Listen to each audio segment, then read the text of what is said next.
Ladies and gentlemen, as always, it's both an honor and a pleasure to welcome my next guest to the podcast. She actually called me and said, "Hey, I just saw a news flash come across my phone, and it says that a team up near the Mali border was attacked and a few Americans were killed." And I instantly just said, "That was Brian's team. That's Brian. Brian's dead." And I tried to calm down and okay, you're right, because I didn't want to freak her out. And so I started making phone calls, but with each phone call, it became more obvious. There was roughly 50 insurgents, right? We were told it started with there were 50, then it was there were 80. Later, I would read in the redacted report, at points it would say that they were going to exploit the campsite. At other points, it said they were on a capture-detain mission. The wording kept changing on what their mission was up there.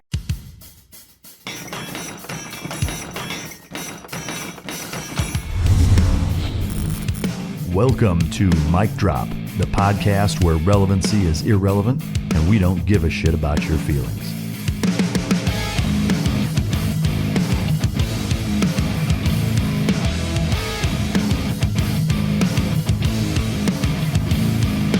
Ladies and gentlemen, as always, it's both an honor and a pleasure to welcome my next guest to the podcast.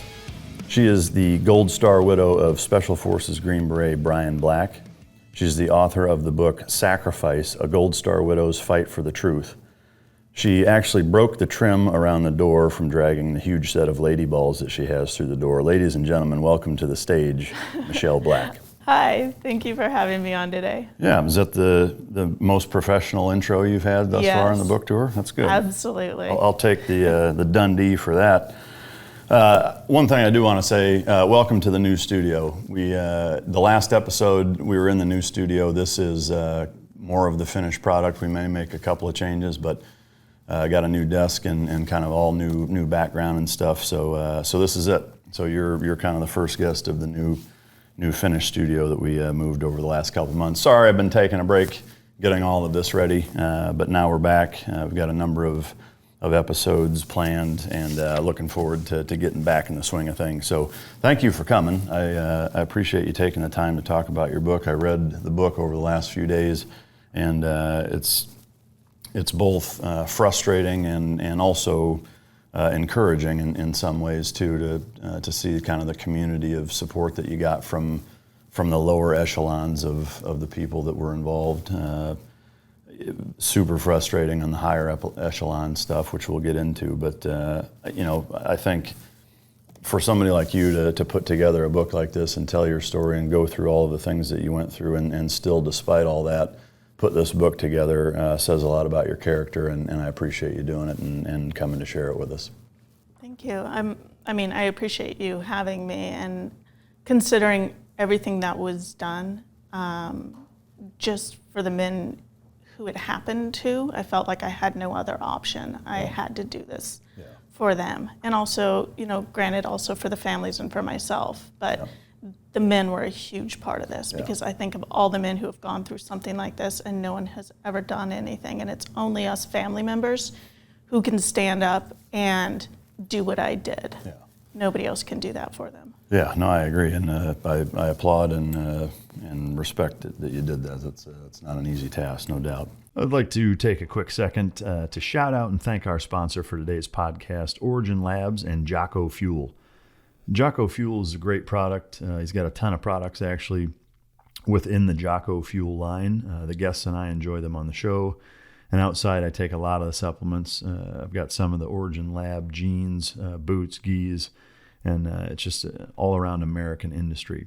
They do a fantastic job really re-revolutionizing American industry from start to finish. It's all American made, all American sourced. Everything start to finish is made right there in-house. And they really do a phenomenal job creating the products and fulfilling the whole ball of wax. They've been a huge supporter of the Mic Drop podcast for a while now, and I really can't thank Jocko Fuel and Origin Labs enough for the job that they do for us. And so thank you to you guys. I'd also like to talk about my brand of dog food that just came out. There's food, treats, a line of supplements. The supplements are hip and joint, digestive, skin and coat. The treats, there's salmon bites, beef bites, turkey bites, salmon skins.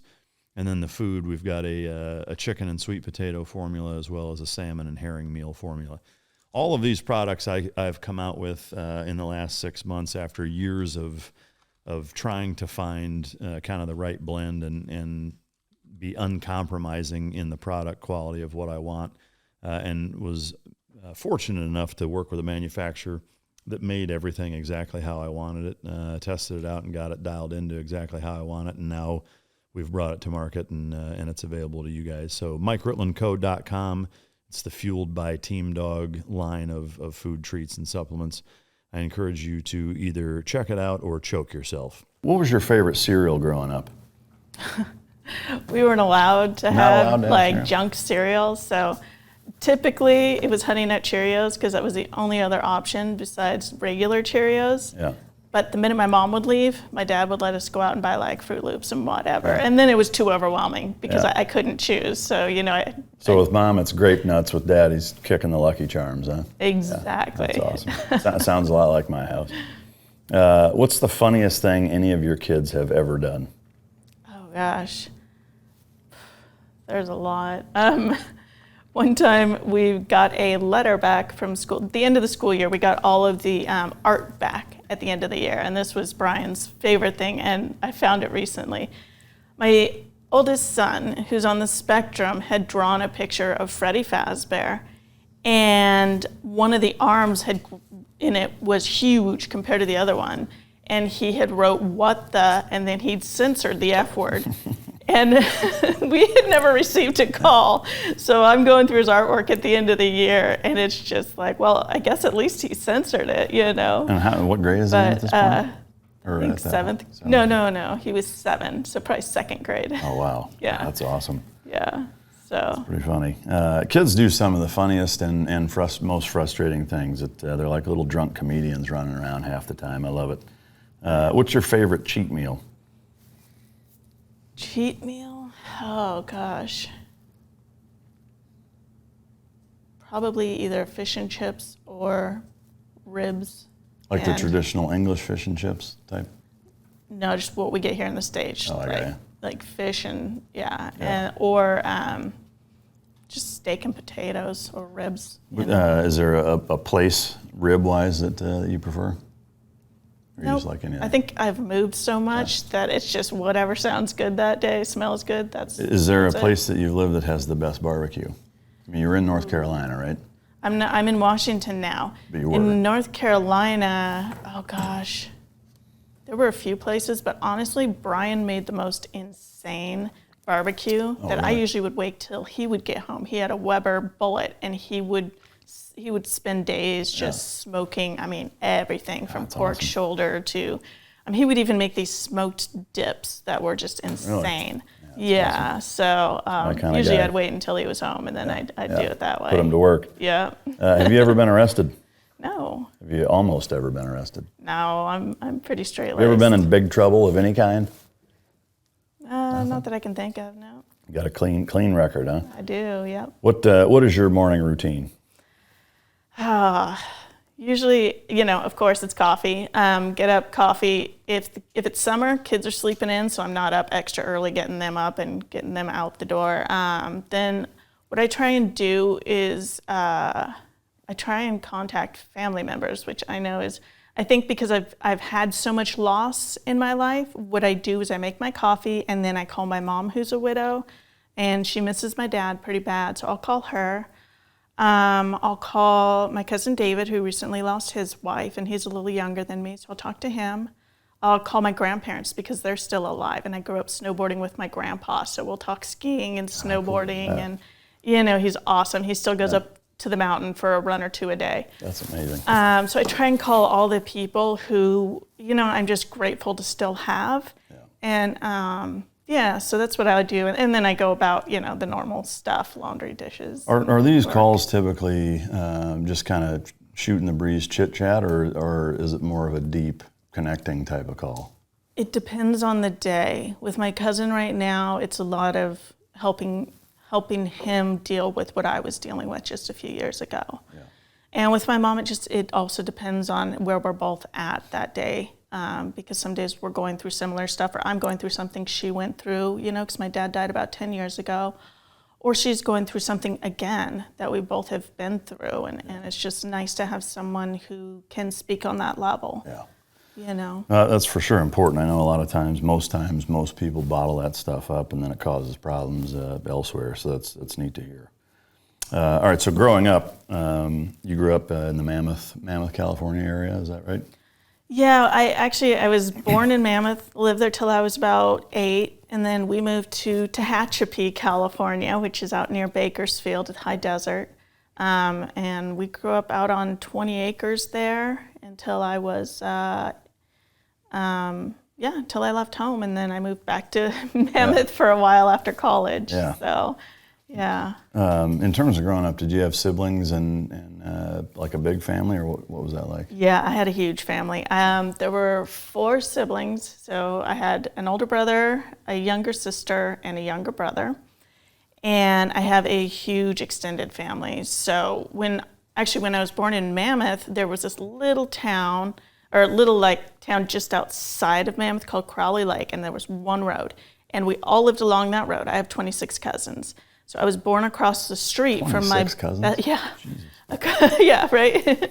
So I was born across the street from my cousin Gwen, and we were the same age. So we thought we were just twins separated because she has 5 brothers. So we were sure her mom couldn't have daughters. Yeah. So we thought we were twins and we were just separated. So we were best friends. We still are. I mean, after Brian died, she came and slept next to my bed for almost a month. She lost her job over it. Oh, but we've been inseparable since we were that age. So everyone lived on that street. And then when we moved to Tehachapi, slowly all the family members moved there. And so, everybody lives there now except for a few of us. And it was growing up, it was riding bikes from house to house during the summer and causing all sorts of trouble. I guess I caused trouble as a group, not as an individual. So you were smart about it. You waited until other people would take the rap. Right, I'll be at the back, so I've got the quickest escape route. Oh, that's awesome. Yeah, it sounds like such a good way to grow up. That's neat to have a huge family component that way. One of the things I found interesting is that you and Brian met before he went into the service, but before he kind of became a Green Beret, which in most instances it's kind of the other way around. Most guests that I have on, they met their wives after they'd been in for a little while or whatever. I'd love to hear about kind of how you guys met and what it was like before all that happened. Yeah, it's funny because I'd finished college and I thought, I just want to take some time off. I love skiing. I was working a 9-to-5 and I'd gotten offered a 5-year career in my field after I graduated, and I was like, I can't sign up for 5 years. And when winter break hit and everyone at my job was taking that week off, I realized I'm only 20, I think I was 22 at the time. I don't want to do this. So I literally called and quit. Then I called, my grandparents were heading up to Mammoth, so I packed my board bag with a couple pairs of clothes and some ski gear, and I caught a ride with them. And when I got up there, I went straight to the mountain, applied for a job as an instructor, and then I realized I didn't have anywhere to live, so I walked back into town, and my uncle lived in town, so I thought, well, I'll go to his house and see if I can stay there, but he wasn't home, so I fell asleep on the dryer outside the apartments. And his girlfriend was coming over because she heard that I was in town, and she found me asleep on the dryer and took me home with her and let me live with her for a little bit. That's and classic. then I moved in with a bunch of my girlfriends from church that I met. I'd known them in high school and growing up a little bit. And so one of them was like, yeah, I'm buying this house. You want to move in? I was like, absolutely. So I moved in there and then lived with 5 to 10 girls, depending on the time of year for a few years. But I was at church one night and Brian walks in, and everybody's saggy pants, super cool, fur-lined jackets. And Brian's, crew neck looking sweater, muscle bound. I mean, he looked like a fighter. He looked like he should have 2 black eyes. He had been, he had done MMA, cage fighting, wrestling. I didn't even know what cage fighting was. He told me that, and I thought it was just maybe something he did in a club in a cage above. And I thought, that's embarrassing. Why would you tell a girl that? Yeah. But yeah, so he just kept hanging around. He was really quiet, and I thought he looked big and dumb. And so I just thought, this is this big, dumb, quiet guy following me around all the time. But whatever, he's nice enough. Why was he there in the area? Did he just move there? He had just graduated college, and he had skied there with his uncle as a kid. And so he moved from Washington. He'd gone to Central, I guess, Washington State, I don't know, some college in Central Washington.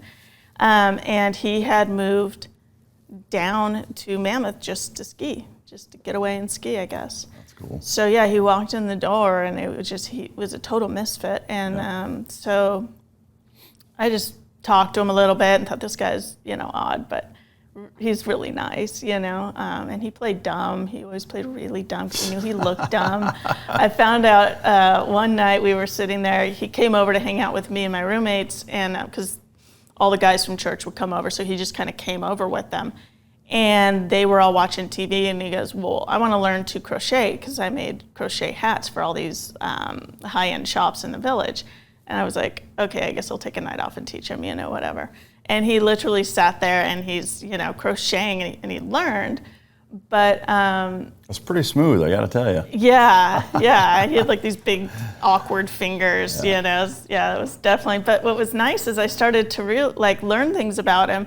And it turned out he had graduated. I knew he was young. He had graduated from college at 20 because he had done these college courses alongside high school courses. And had finished his AA the same year he finished high school. Wow. And then went to college for 2 years and then managed to get his 4-year degree in that time. And so when I met him, he was 4 years younger than me. Oh, He still was, Yeah, what did he major in? Business. From what college? Central Washington State University, okay. I believe. And then he, that night, so he's telling me this, and then he tells me, and I've always played chess, and he just put little things out, and I would find out later from his mom, he had won second at nationals in chess when he was 11, and he had competed large scale since he was a young kid and would beat grown men all the time. And That's crazy. He was Did you ever really play him? smart. No, I refused to play anything that I knew from the get-go that I wouldn't if I knew from the start that I couldn't beat him, there was no way I was going to play him. Did he ever try to teach the boys chess? I've got pictures of him teaching them. That's awesome. And they haven't done a ton of it, but when they play, they get so intense. One guy always ends up getting mad at the end and Flipping crying the board and over. angry, That's awesome. Yeah. So who asked who out, I guess? When did it go from just kind of hanging out to more than that, and how did that happen? Well, we were outside church one night, actually, and he had just randomly called me his girlfriend, and I was pissed because I almost never dated anyone. I hated being anyone's girlfriend. I was like, I don't want anyone thinking they get to tell me what to do or think they own me. I do my own thing, and I don't want that getting, Misconstrued. controlled by anyone. So when he called me his girlfriend, I was like, oh no, I'm not your girlfriend, and I don't know why you think that I am. And what was funny is, he didn't care at all. Yeah. He was just like, no, whatever. you're my girlfriend. And I'm like, no, I'm not your girlfriend. Yeah. And we're arguing about it, and it turns into this him being super logical and laying out all the reasons why, and me just getting more frustrated because he's not hearing me. He's just arguing his case. Was he right, though? He was absolutely right. By the end, I was like, you're right. We've been hanging out all this time, and if we were to break up or whatever, or quit hanging out, I definitely would be upset about it, and I would want him to stay, and he's That's a good funny. guy, and he's not going to try and control me or whatever. So I was like, all right, fine. Yeah. I'm your girlfriend. And he's like, perfect, because I've been telling everyone that we're dating. And I was like, okay, now here's the absolute final line is, we were not dating until tonight. Yeah. So you need to correct everybody on that, because if I didn't know, then we weren't dating. Yeah. That's a trip. So. How long did you guys date before he proposed? Well, after that point, only a couple months. Yeah, wow. Yeah. How did he propose? He put a ring in the bottom of a box of yarn. And so I had to dig through all this yarn, and I'm like, wow, he really, I mean, it was a big box of yarn, and he's just going, well, just go through all of it. I want you to see all the tips. So I'm like, I took my time going through it, and he must have been getting pretty frustrated. Did you have an idea that was a little bit, yeah. We had talked about getting engaged on one of our hikes that summer. So actually it was right after we discussed whether or not we were dating. Then we were out on this long hike, and he pretty much was like, yeah, I had a dream that, it was something along the lines of you had asked me, or I asked you to marry me, and you said, what took you so long? And I was like, well, then why don't you just propose already? And then we're kind of joking, but then we're still talking about it. And by the end of that trip, it was like, we just knew, like, we're going to end up getting married. And he had talked to my dad about proposing, and so it was pretty awesome. sad. All right, so from that point, how much time took place between when you guys got engaged / got married until he decided, I want to join the Army, and kind of what drove that? Well, it was actually quite a bit of time.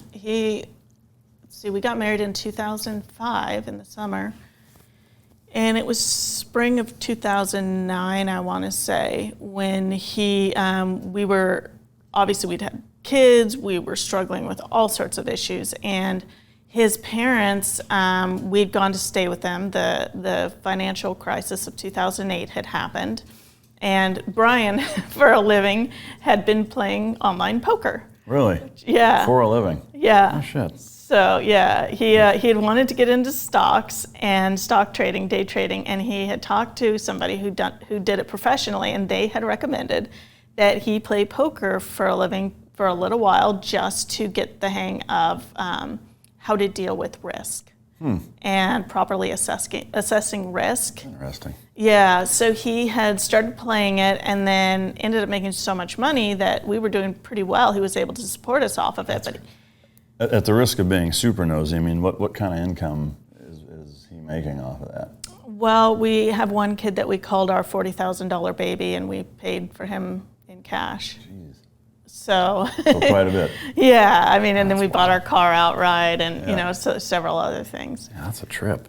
Yeah, I'm gonna make a note. I need to get into online poker. Well, that was before when the Obama administration came in. They began to tamp down on just all the laws. They began to tighten all the laws and restrict rules on internet gaming, and mainly they focused in on the banking, and so the banking became very difficult because you had to put your money in offshore accounts and transfer it into, it just became an absolute mess because then you're having to put your money into risky accounts. So good old classic Uncle Sam doesn't like his citizens making money without getting a piece of it. Which was insane because when you looked at the tax on it, they were making a lot of money on the taxes he was paying. That's crazy. But so when that happened in 2008, we were struggling because then he's like, okay, I'm going to go get a job. And then, you put professional poker player, no one's going to hire you. And he hadn't worked with his business degree yet. And then the economic, decline, the economy was kind of in a free fall at that point. And so getting a job was difficult enough. But he couldn't even get warehouses to hire him because it was just, everybody was trying to get jobs and there just weren't enough jobs. Yeah. So one day he came home and he's just like, I can't do this anymore. We're living with my parents just to make ends meet, and this is miserable. And I could see it was making him miserable. And I thought, shoot, if he's miserable, then we're all going to be miserable. Yeah. So I was like, well, if you could do anything, what would you want to do? And he says, well, I've always wanted to be a Green Beret or a Navy SEAL. Can I, go and just enlist? And I'm like, yeah, do it. Had he talked about that at all before then? Did you know that? I knew that he'd always wanted to be, growing up. Yeah. We hadn't talked about it as an adult, whether or not that was something he still wanted. Yeah. But it was funny, anybody who met him, especially men, would be like, oh, you'll be one of those super secret guys one day, super secret squirrel or whatever. So I was like, whatever, he's a pretty natural for it. If that's what he wants to do and that's what's going to make him happy, then we're all going to be a lot happier. Because, Yeah. you know, there's nothing like a guy coming home happy. Yeah. You know, he's going to be playing with kids, whatever. You know, you got him there and he's depressed, then, you know, everyone's going to be miserable. So I was like, just go do that if that's going to make you happy. So he left. That was 2009. And 2010, yeah, we all left and went to Colorado. So how old was he at this point? Gosh, I want to say he was 27 or 28. Yeah. Which, you know, is still very young, obviously, but for that line of work is not old, but it's for sure older. You know, it's usually early 20s. You know, was there any element of that to him that he talked about at all in terms of feeling like he was one of the older guys, or that? Oh yeah, he was. He liked it because his life was more together. Yeah. I think mentally, emotionally, he could handle a lot more. So, like, when he said, "Okay, I'm going to go to SFAS," which is Special Forces Training School, or tryouts for Special Forces for the Q course, he had no doubt that he would make it, and I had no doubt, you know, just because the mentality, the maturity, you know, all of that. Granted, he was older than everybody else, but 27, you know, your body's still plenty capable. So it wasn't a physical issue; it was just mentally and emotionally. And because at home we were so stable, he felt really comfortable just leaving because he knew nothing would ever get rocked at home. Yeah. So he knew he'd come home to the same situation he left. He would never come home to any surprises. Yeah. And how old were the boys at that point? Isaac was just about, I want to say 1 when Brian joined, and Zeke was 2 or 3. They're about a year and a half apart. Yeah. So that's all they knew growing up then. Yeah. In terms of when he went in, so you went to Colorado first. I would love for you to describe kind of what that experience is like being an active duty wife, because I know, you know, from having you know, put a woman through that as well, and working with a lot of guys that did, there's a very special experience, I think, that only you guys really understand, and I think it's one that gets overlooked quite a bit, you know, by society, by even the military. I think they're better about it now than they were, you know, 10 or 15 years ago, but there's still, it's kind of like a bit of a thankless job that you're dependent on for really everything, you know, and you've got to kind of really, you know, buck up and do a lot of things yourself. Can you kind of walk us through what that experience is like and how it impacts both you and the family that way? Yeah, it's a huge challenge, especially since the military moves you so much. So being from California and then all of a sudden being in Colorado, and I have no family. So if anything goes wrong, there are no options. I have my kids and me, and that's it. So I have to figure it out. Even friends, not really any, you know. Yeah, not when you first get there. And even then, you know, your friends are doing the same thing you are, so you depend on them, but sometimes it's just, you know, and for me, since my kids were babies and a lot of my friends' kids were babies, we were so busy that you don't want to call and say, hey, can you watch these guys for a minute, or can you do this for me? Yeah. So most of the time it's, okay, how am I going to figure this out? You know, me and the kids ride our bikes up to the park, and then suddenly a huge thunderstorm rolls in. Well, no one's going to come pick me up. Yeah. So I've got kids crying, and I've got trikes, and I'm holding both kids and tricycles, and I'm running back home while it's lightning and raining because no one's going to come pick me up or save me. Yeah. You know, so, and I mean, that's just, you know, a small example, but I mean, everything is that way.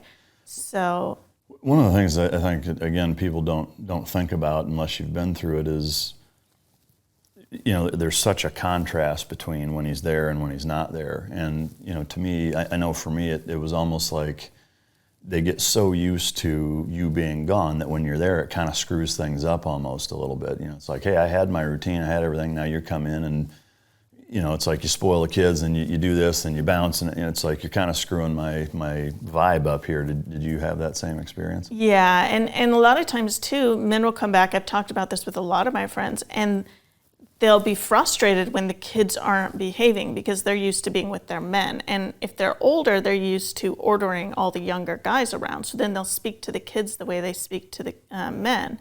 And, so then you have to pull your husband aside and say, hey, this will affect your relationship with your kid. So you need to handle him according to how you want your relationship long term to look. Yeah. So step aside, I will handle it. And when you're ready, calm down. Have to do that with Brian? Yeah. Occasionally. Yeah, it didn't happen too often, but yeah, absolutely. Because it's just, you want to come home, you want to have everybody, you want everything you're used to everybody. And with kids, nothing is orderly, nothing is structured. I mean, you can try to be structured a little bit, but with one kid on the spectrum too, I mean, it's just constant noise, constant chaos. Yeah. And coming back to that after being in a war zone and being with guys and knowing that everything needs to be structured, having the noise and the chaos, it just, and so I would have to tell him, go ahead up there with whichever kid is not freaking out right now, and you guys go enjoy your time, and I'll deal with this. Yeah. I mean, I can tell you from personal experience exactly the same. Is that to look back on my kids as they grew up. I got out when they were 2 and 4 basically, and so that kind of carryover similarly was very much that way. And I think for guys like us, it borders on impossible, or it's very, very difficult to just flip that switch and move over to, when you've lived a certain way, and as you well know, it's not a job, it's absolutely a way of life, and those principles of, this needs to be done, it needs to be done right now, it needs to be done exactly how I say it needs to be done, and if it doesn't happen that way, people can lose their lives. So there's an undertone of seriousness that just gets kind of subconsciously embedded into interacting with anybody when you're telling them to do something or giving directions, instructions, etc. Right. And being able to remove that, I know for me, I struggled really, really hard with that while my kids were younger.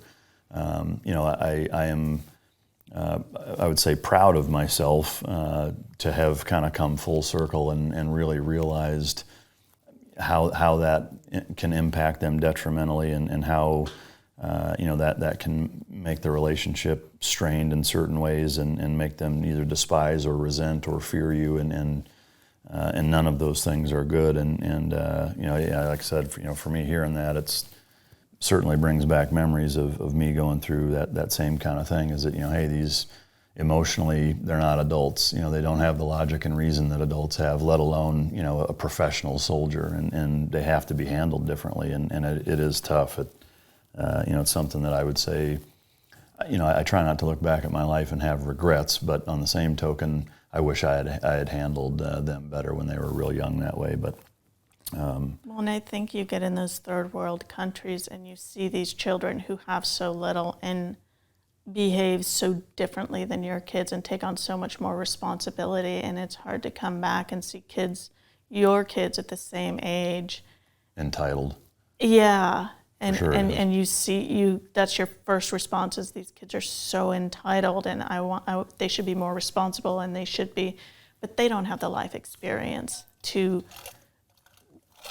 behave the way the kids in the third world countries do. Nor would I want them to have that. No, and honestly, after losing Brian, my children became more responsible. And I realized that's the difference. It's hardship, it's heartbreak, it's these things. It's like the year Brian died, I knew, like I always said, the magic was gone, and it broke my heart because they no longer, there was no Santa Claus anymore. There was no Easter Bunny. They lost their innocence. Yeah. Yeah. And I hated that. I understand 100%. He did a couple of deployments before the Niger deployment. What were those like in terms of just anything that he brought back, baggage, emotional baggage wise, or experience wise? Was there any of that, or not much? I think more than anything, he was on a B team when he went to Afghanistan, which was great because he got a lot of experience and he was really excited. He saw a lot of just different groups over there working that he interacted with because the base was big, and so came back with all these ideas of other jobs he might want to do when he was done doing what he was doing with his teams, but he wasn't sure. But he brought back I don't know, gifts and stuff, which was great. But Afghanistan was a nice deployment for us because we could talk. So I remember being blown away because he would call and we'd be on the phone. And after the Q course, this is huge. Like every week he's gone, I might get calls 2 or 3 times a week, which was incredible.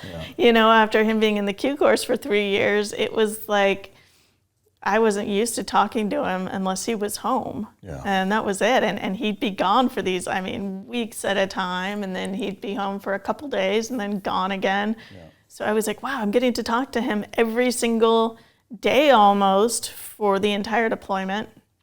But then the first deployment to Niger, they were in a place called Maradi, and it was when they left, I think it might have been a month or 2 before I heard from him. It was a long time. Yeah. And he decided he was as cheap as they come. So, of course, he was convinced he could buy any phone he wanted, and he'd be good.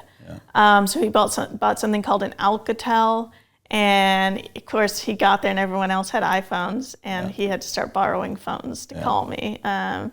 Even switching SIM cards or whatever, nothing worked. He had to just wait until his next deployment. Other than that, he was actually calling me from David's phone. Oh, wow. And so I would try and call him back, and David would answer, and I was getting so confused. But, I didn't hear from him for almost, I'd say at least a month, maybe longer. And then it was trying to use the office phone. But, there's a lot of reasons why you don't want to keep the office phone tied up. Yeah. And he was competing with other guys who were trying to use the office phone when they could to call home. Yeah. So I heard from him maybe every other week. Yeah. If I was lucky, I'd hear from him twice. Yeah. But usually the kids were in bed, and same with the second deployment when he was killed. Yeah. In terms of his second deployment overall, when he came back from that, did he describe or talk about much of what went on, or did you guys not talk a whole lot about kind of the nature of the reason they were there and some of the objectives they were trying to achieve? We didn't talk a ton about it. I know he kept telling me that it's one of the safest places for him to be, considering what his job was, because they were there on an advise and assist, so they were there training their Nigerian counterparts, and Maradi was very quiet as far as militant activity. So they didn't have a ton that they were doing. He said their biggest problem were cattle thieves, people who were stealing other people's livestock. And that was their biggest thing, was going out on patrols looking for livestock thieves. Was there an element of your thought process? I know, because my first reaction to that is why are Green Berets there dealing with that in the first place? Was there any of that kind of questioning on your end of why are you in this part of the world doing things that from a overqualified skill set standpoint seem a little below your pay grade in terms of what you should be worrying about? I think a lot of people have that reaction, but the main thing that I always go back to is that Niger is our ally, and they specifically asked us to come in and train their troops so that their troops could then do everything to protect their borders from the rise of militants in the region.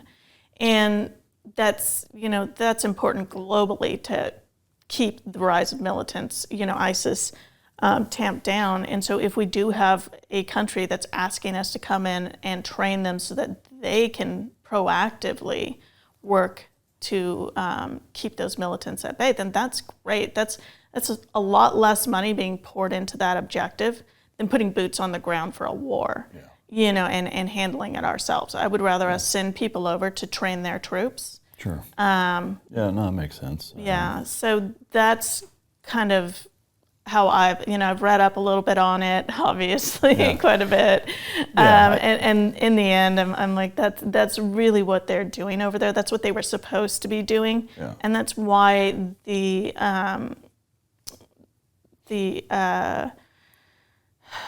the mission they went on, in which they were ambushed, made no sense. Yeah. You know, because that's not what they were there to do, and they did not have the proper assets or backup or any support to be doing what they were doing. Yeah. So they should. I would never say that they should not have been in the country, but they should not have been doing what they were doing on that mission at all. Yeah, I mean, I guess for me, where I wouldn't say struggle with it, but just maybe question is that, you know, there are so many places all over the world where that's the case, where, you know, the host nations are allies of ours and are begging for us to intervene in similar situations.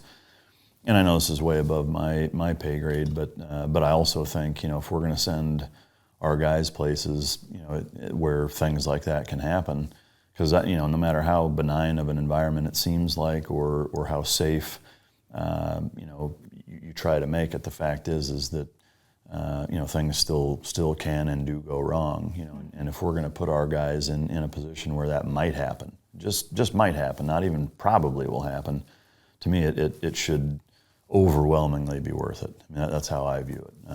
You know, I'm not what I would consider hawkish in terms of my foreign policy beliefs, especially after, you know, serving 12 and a half years and now being out for about that same amount of time. You know, my thought processes have shifted pretty significantly in terms of what we do and why and what have you. But that's what makes me think about that. So when he came back, it sounds like, you know, now learning that he's going to go back a second time, you know, you didn't question, you know, him going there the first time, but there was a feeling of something was wrong or that was going to be off on the second one. What, I mean, do you suppose that was just some subconscious premonition, or was there something that from an exterior standpoint kind of influenced you that way? There was nothing different, you know, from an exterior standpoint that would have made me think that. It was just pure premonition. You know, before my dad died, I had similar things, and he died of a heart attack. So I don't know. I always have this premonition. You know, I've always just, I don't know. Yeah. I don't know how else to explain it. Have there been instances other than your dad and prior to this deployment that something like that's happened? Yeah. Yeah, there have been. Don't want to share them? You don't have to. I'm just. Yeah. Well, you know, one time you know, my grandpa was going in for heart surgery, and I just knew, like, he was panicked. There was a really high probability that he was going to die, and I just knew he was not going to die. And I called him up and was like, no, you know, I'd been praying about it, and it was, you know, it's not your day to die. You're going to be just fine. And he had another friend call up and said he'd been praying, same thing. It's not your day to die. So there's been good and bad. Yeah, another one of my best friend, Gwen, my cousin, same thing. Right before she met her husband, she'd gone through a horrible breakup, and I just had this thing where I was like, no, you're going to meet this big blonde-haired guy, and you guys are going to end up getting married. And she met Greg just maybe a month or two later. And big blonde-haired guy? Yep, big blonde-haired guy. Do you believe in psychics? No. I mean, you kind of sound like one. I know. Will you read my palms or what? Yeah, no. You know, it's not something I would ever. I just figure it's. I don't know. Can you at least let me know if you get some weird vibe? Oh, if I let you know, Okay. yeah. If it happens, I'll let you me a know. heads up. I'll at least give you a weird look. You'll know something's up. I appreciate it. Oh yeah, but I don't know. It's just weird things, you know, with people close to me usually. Yeah. So I don't know. So he goes on the deployment. Did you have that feeling the entire time, or was it just before? The entire time. Yeah. It just got stronger as it went on. And, you know, it's funny because he left and I had a really hard time letting him go that time. And I knew in my mind, I kept trying to tell myself, okay, this is unreasonable. This doesn't make sense. But then I found myself looking out my windows constantly, expecting to see men in uniform walking across my grass towards my front door. And so I realized I was doing this subconsciously, like constantly looking for men in uniforms, which was weird because I'd never worried about him being killed overseas or in any sort of trouble. And it's like I had just accepted that this was going to happen. And that was from the day he left. And then I kept trying to reason with myself and say, okay, this isn't reasonable. This is not going to happen. And then one night, my son, Isaac, actually came up to me and said, Mom, Dad's not coming back, is he? I mean, just out of the blue. How far We hadn't into the discussed deployment was it. About 4 weeks. this? So right before. Right before. Wow. And I just went, no, totally lying to him. Of course he's coming back. And, we just need to pray. And it was at that point that I was almost in a pure panic. And I think it was the next week that he was killed. Has Isaac shown any of that type of premonition stuff also, other than that, or that was the only? No, that was the only time he's done that. As a mom, did you ask him, like, why would you say that, or what is making you think that? Did you ask him anything like that? No, I had a feeling. He and I are very similar, so I just thought he's probably Picking up on the same Yeah. stuff. In terms of the last conversation that you had with him, was there anything out of the ordinary during that conversation, or was it pretty normal? It was fairly normal. He said that they were, going back up towards the Mali border. They were going to this little town called Tilawa. He was not happy about it. He thought it was a stupid mission. But, that was Brian. He was always pretty direct. It was stupid. But they had to go, and, yeah. What was the last thing that he said to you? He said that he loved me and he'd talk to me soon. So then a few days later, the fateful day where you hear about it on the news first, basically, that something happened there. Yeah. At that point, was there an element of you just kind of knew that was the case, or were you still kind of hoping for the best, or what was your mentality like at that point? I think I knew, but I was fighting for it not to be true. Yeah. My mother-in-law, actually, I'd been avoiding talking to her because by then I felt like it had built up to a point, especially with what Isaac had said. And then my last discussion with Brian, that until he called me again, I refused to call his mom. She and I were close, and we talked fairly often, especially when he was gone, and I refused to talk to her. Yeah. So she actually called me and said, hey, I just saw a news flash come across my phone, and it says that a team up near the Mali border was attacked and a few Americans were killed. And I instantly just said, that was Brian's team. That's Brian. Brian's dead. And it was, I think it surprised her, and she was like, oh no, we don't know that. I just thought I ought to let you know. And I was like, no. Okay. And I tried to calm down and okay, you're right, because I didn't want to freak her out. And so I started making phone calls, but with each phone call, it became more obvious that Brian was probably one of the either injured or dead. Yeah. And yeah. The depiction in terms of how you describe that fateful ringing of the doorbell or knock on the door with the chaplains and the guys in uniform is very reminiscent to me of how it's depicted in a lot of movies.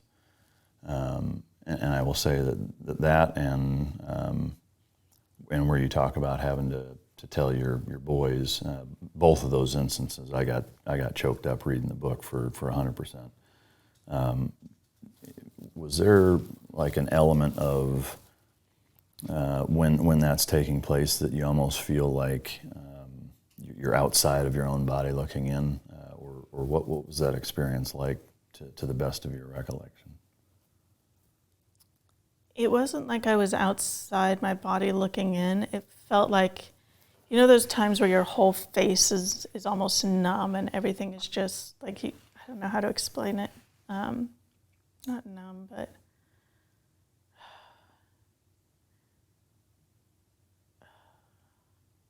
I can't. It's because you're in shock. So I remember when they first told me, I almost felt like if they didn't tell me, they just because when I opened the door, it was like, I already know. That would have been easier just to shut the door. Yeah. But as they read the words to me, it just felt like each word had the weight of a brick. Like it just was coming at me and just knocking me out, you know? And so by the time it was confirmed, I mean, I literally, even though I'd had all these premonitions, I remember distinctively going into shock. And I couldn't move, I couldn't think, you know, I remember staring at the wall for like 12 hours just drinking water. And that was it. I couldn't respond to anyone. And that's why I didn't tell the kids that night. They were asleep, and I couldn't cope. I couldn't sleep. And the next morning, I just pretended like everything was fine because I needed people there, and I needed to have enough time to know how to cope and tell them. Yeah. And by the time I told them, it wasn't an out-of-body type experience, but it was like a hyper awake, aware experience that made it twice as awful. I imagine like maybe, I mean, I've never been in battle, but when you're in battle and your senses are all keyed up and you're responding, and that's all you're doing. Yeah, it's afterward that's... Yeah, and so as I'm telling the kids, it's just, you know, my father-in-law says, you know, do you want me to tell them? And it's just, no, this is my job. It felt very like I had to fight for everything. I can empathize and 100% understand. In the book you say, yeah, I do want you to tell them, but no, I need to do it. You know, I can certainly relate to that. Like it would be way better if I didn't have to do this, but it's my job. And again, it's just something that as I was reading it, I was like, I really respected you doing that, because I agree, and that has to come from you. You know? I thought the hate and the anger that's going to come from them, that should never be put on Henry, on their grandpa, you know, because he just lost his son, and that's horrible. Yeah. You know, he shouldn't have to tell his grandkids something like that. That's my job. Yeah. And again, in reading both of those parts, especially the telling the kids, as a dad, just you know, reading that really punched me in the stomach for sure. But again, I respect the hell out of you being the one to do it. I saw or read and found kind of a recurring theme throughout the book that again I found very admirable and honorable, which is the strength that you pulled from Brian in terms of, well, how would he want me to handle this type of mentality of, you know, what would he do, or how would he want me to act? And that's one thing that you know, I am very adamant about when you know, whether it's a ton of friends that I've lost or teammates of mine that we've collectively lost the same friends and they're having a real hard time with it. And this is advice I give to a lot of people that write into the show and ask, you know, hey, I just lost so-and-so, you know, how do you deal with it? You've been through a lot of that kind of stuff. And to me, I always look at it that exact same way, frankly, is that, you know, I put myself in their shoes and say, you know, if it were me that was gone and they were moping and feeling sorry and whatever, like I would want to reach through the afterlife and slap the shit out of them. Right. And say, hey, you know, like, you're still here, you got a job to do, we've got kids, or, you know, whatever it is, you know, I'm gone, you're not, you know, don't waste that opportunity on feeling bad for me or for yourself or whatever. And I think that's important, you know, because I know that's how I feel. I wouldn't want people to mope and feel like their lives are over because I'm gone. I would want the exact opposite, and them to you know, appreciate the fact that they're still here and that there's a job to do and what have you. But one of the excerpts that I wanted to read that I just thought was really awesome, the way that you penned it in terms of the aftermath and kind of how you were handling it, is words that you said that you repeated. You state, I repeated in my head the thoughts that had kept me going since the beginning of October. I am heartbroken, but I am not broken. I will face this with fury and let every ounce of it hit me full force and dare it to break me. I've heard it said that you marry your equal. If that's true, I'm a beast, a force to be reckoned with. I will do Brian proud. This is my mantra. I will take deep breaths, hold my children close, and handle things. I will not be another victim of the men who took my husband's life and those of his fellow soldiers. Those men were left in a desert without a choice, but I have a choice. My children and I will not be further victims of this tragedy. We will be victors. To me, I just think that's so powerful to look at it that way, and especially to repeat that, kind of to yourself over and over. Did you find yourself having to remind yourself of that pretty often? Yeah, but I think that's something deep ingrained between, I think it's part of who I am anymore. And so anytime there was so much that would come at you, and you had to find a place that you were going to react to it from. And you've got to figure when it was the video that was released of their deaths, if it was, the media saying that they were at fault for their own demise, if it was, just whoever, you had to know who you are and who they were, and just come at it and attack it instead of let it attack you. Yeah. And so, it just became the mantra. Who I am. Yeah, I love it. I think it's awesome and very inspiring. Equally inspiring was reading about the Patriot Guard and kind of the freeway reception, along the roads during the ceremony, during the funeral. I've seen that here in Texas, with Chris Kyle's funeral was that way, and a few others, whether it's police or whatever, and the feeling of strength and kind of community that you pull from that is impossible to describe. I think you do a really good job of kind of giving the reader some insight into that, but I can only imagine it's 1,000-fold when it's your husband that is why they're doing that for. Can you talk a little bit about how special that was and what that feeling was like? Yeah, it's funny because I had no idea that they were coming or who they were. So I think it was overwhelming to see the amount of support. Yeah. I say it in a different spot, but I talk about how when I lost my dad, he was this incredible man that nobody noticed left the world. Yeah. And here, Brian, same thing, this incredible man that was taken. And as we left, there are people with, fire departments and police on every single freeway pass for the hour-long drive back to Fayetteville, cars pulling over, saluting, and the Patriot Guard riders surrounding us the entire way. We just felt, it was overwhelming. We were in tears throughout because we just felt like completely enveloped, or that we were safe. Yeah. And considering everything that happened throughout with the media involvement and the different things, this felt like a very safe space because I wasn't at a point in my grief where I could handle the media. Yeah. And they were very much there, but this kind of gave us a little buffer from that. Yeah. But it also was just a lot of everyday citizens out there supporting us, and a lot more than I expected. Even when we got back into Fayetteville, and every street, Ramsey Street is this really long road, and all the way down Ramsey Street, starting from the first freeway off-ramp all the way down to the funeral home, which is several miles, there were just people lining both sides of the street with banners, and it was really overwhelming and blew my mind. Yeah. It was, yeah. Yeah, no, it's amazing.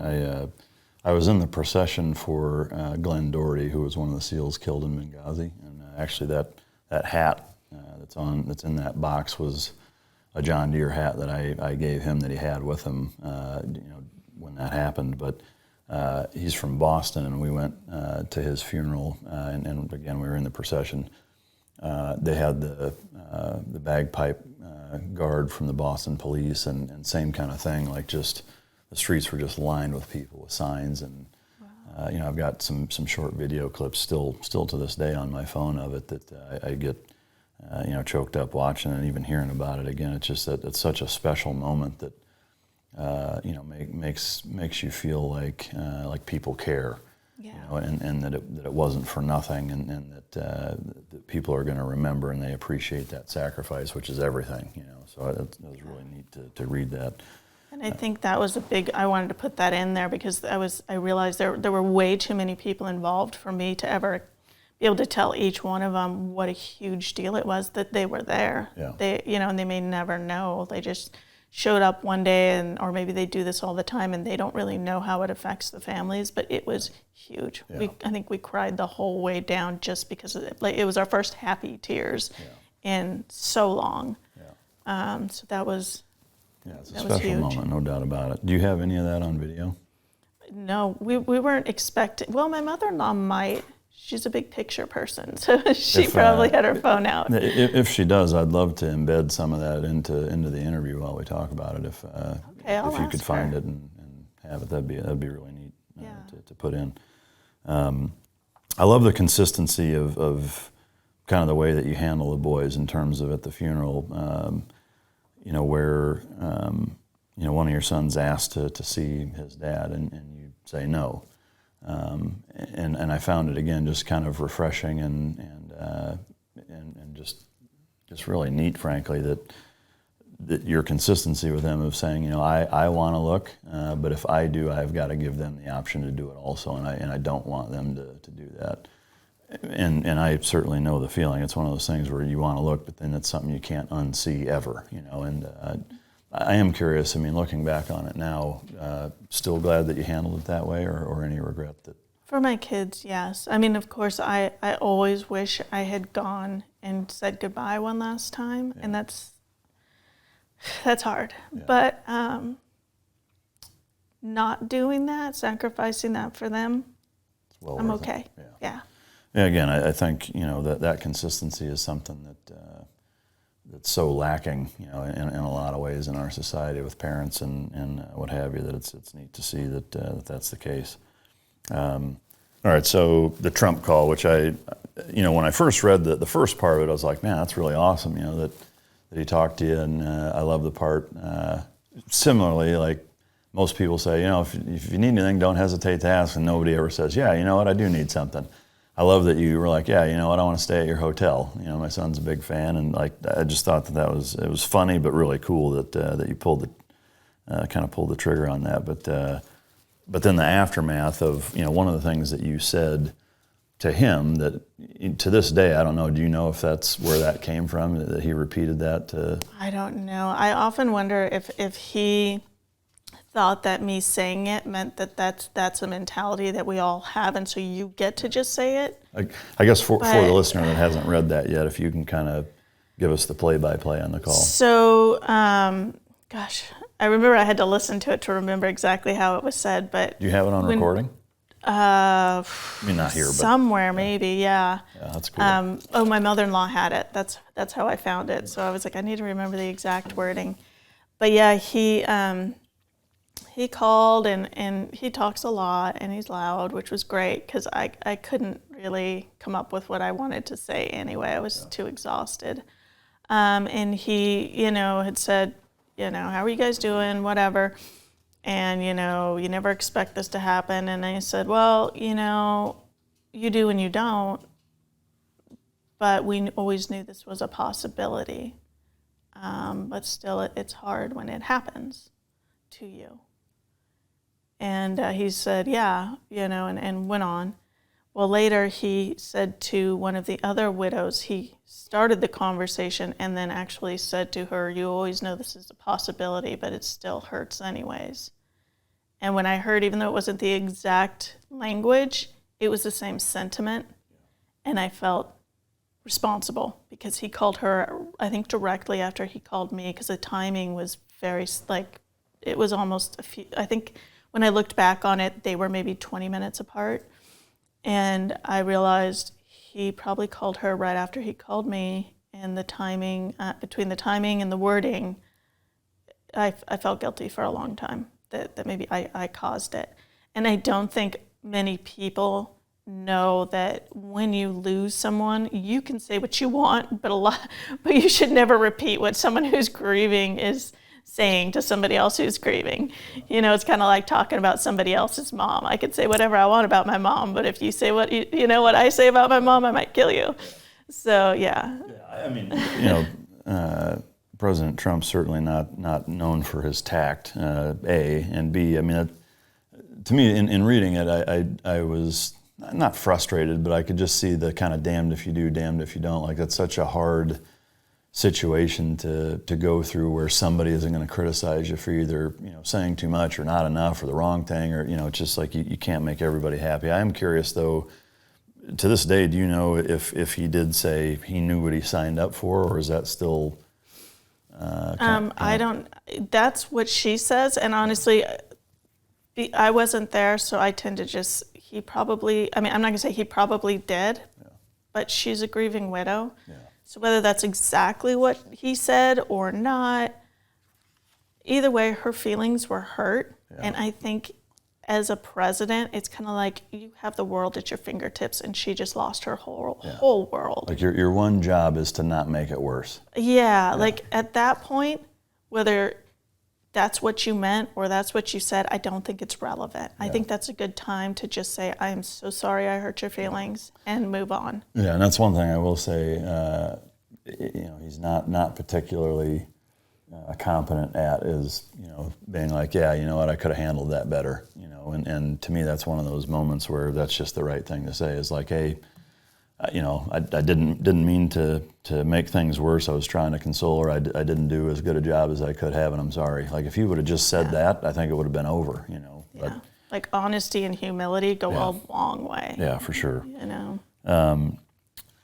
It was frustrating just reading it, and I know, you kind of echo that sentiment throughout the book, in that so much focus is now turned on the phone call, to where kind of everything else is forgotten.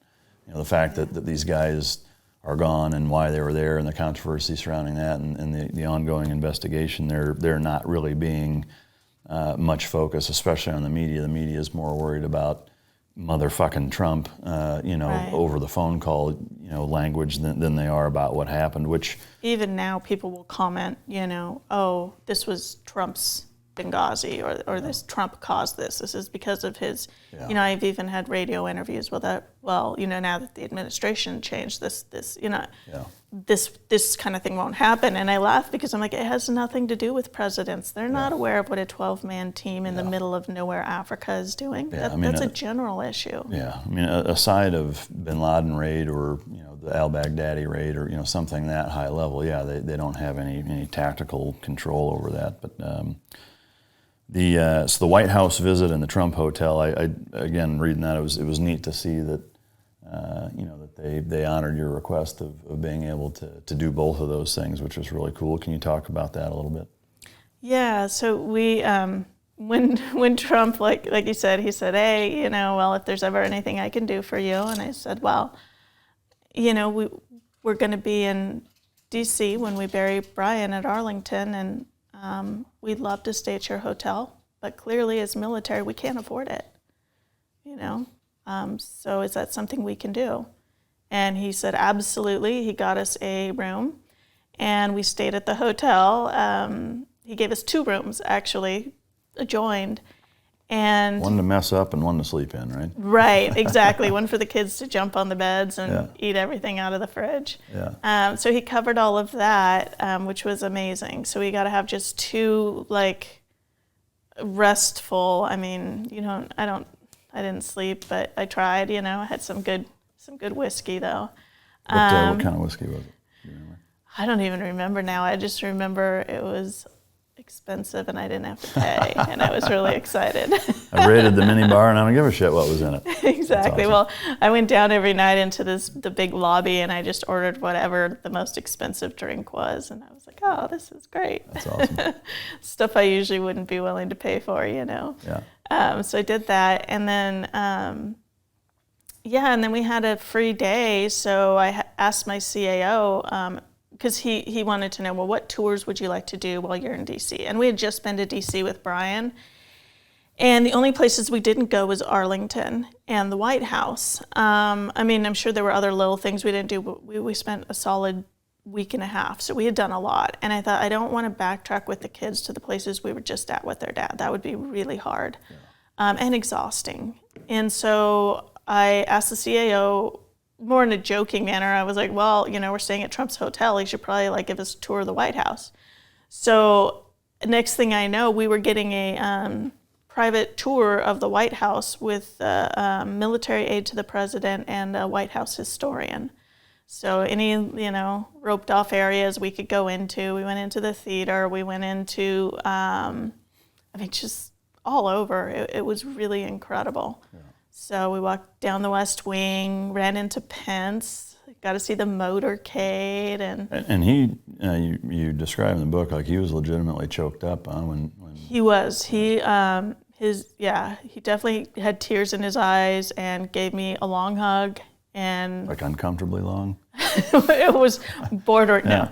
No, it was like just he came, gave me a hug, and then it took him a minute to recover after he hugged me. I think he was like trying not to cry, and then he walked down and said hi to everybody else and gave my mother-in-law a hug, and then moved on. Yeah. But yeah, he was definitely legitimately moved, which was really sweet. No, it's for sure neat. So you go through that whole process. Again, it was neat to see that was honored. When you come back now after that, is there a feeling? And I know for me there has been, but I also didn't lose a spouse. I lost people that I lived with. Yes, I lost close friends, but it's different. When you lose a spouse and the father of your children, that's a much bigger impact on your day-to-day life than anything. I found myself wondering, the quote unquote back to normal, which isn't, but you're now new normal. Was there a kind of a feeling of like guys, a little bit like up until the funeral and the Arlington and the White House and everything else, like everybody's kind of there for you and it's, hey, what can we do? What can we do? I have often heard a lot of Gold Star families kind of speak to after all of that is really when you need the most help and support, and that's usually where it's the thinnest. It's kind of okay, he's buried, you're good, we got everything, okay, and then everybody kind of three sheets to the wind. Did you find that to kind of happen and be tough to deal with? Yeah, people don't get that you're in shock when all of that happens, when the first few weeks. So they end up saying, "Oh, you're so strong," but you're in shock. So you're actually comforting them. That's the hardest time for them. Yeah. But after that, they've felt their emotions. They've done whatever, and that person wasn't their future. It wasn't a close. A lot of my friends, they didn't spend that much time with Brian because he was always gone. They knew him, and it was really hard for them to see what I was going through that first week, or two. And so there was a lot of emotion in that for them. But afterwards, they're fine. So they assume I'm fine because their emotion is gone. But my shock is wearing off, and there's nobody there. And I'm beginning to realize, where is everybody? I'm completely alone. I'm still dealing with all this stuff. And then other things began to pile on as far as things that were coming out in the media, things that were coming out just like, just with the investigation and all of that. And then things going on with my kids at school because of losing their dad and the way they weren't handling it very well. And I had no one around to say they were okay with me. I had a few friends, but they didn't know how to deal with me. I think they looked at me like scared. So like she's gonna blow at any moment. So at that point, did you continue to draw strength from your mantra and from Brian? Was that kind of the thing that got you through that the most, or was there anything else that? That and my father-in-law Henry, he moved in with me for the time being, and it was nice to be able to have somebody who was in that same mindset that I was, just barely surviving, and being able to go through the same stuff. Yeah. And I'm assuming he probably stepped in and played a pretty big role with the kids too. He did. Yeah. Which that reminds me, the other excerpt that I wanted to read in terms of you handling the kids, which I thought was, again, I was just very inspired by, how you conducted yourself. Frankly, is that in this case it was Ezekiel was wrestling, and didn't go so well or what have you, and the excerpt reads like this. Ezekiel walked off the mat that day bleeding, sobbing, red-faced, and hyperventilating.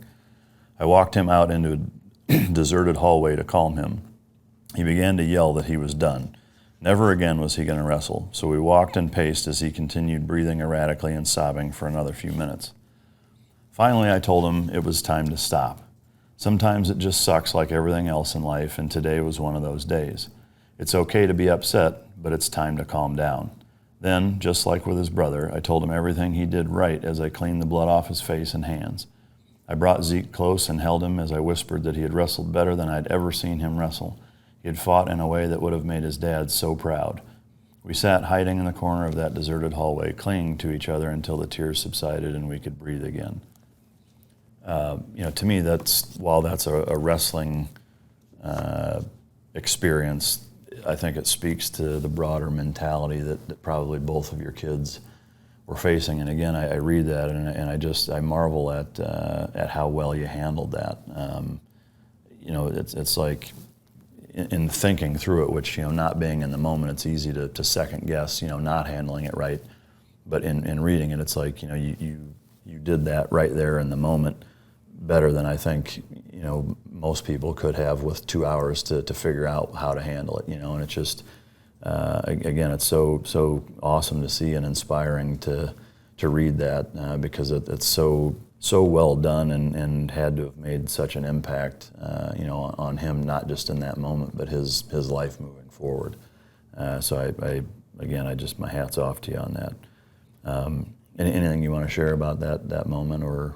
That was just, that day, it's crazy because there's not many memories I have from that time period that are crystal clear. I guess that's just an after effect of grief and loss. But that day was just solid in my mind because both my kids lost and I had to drag them both out into the hallway and have that talk with them. And I just remember thinking we are fighting for our lives. This isn't just wrestling. This is fighting for our sanity. This is fighting for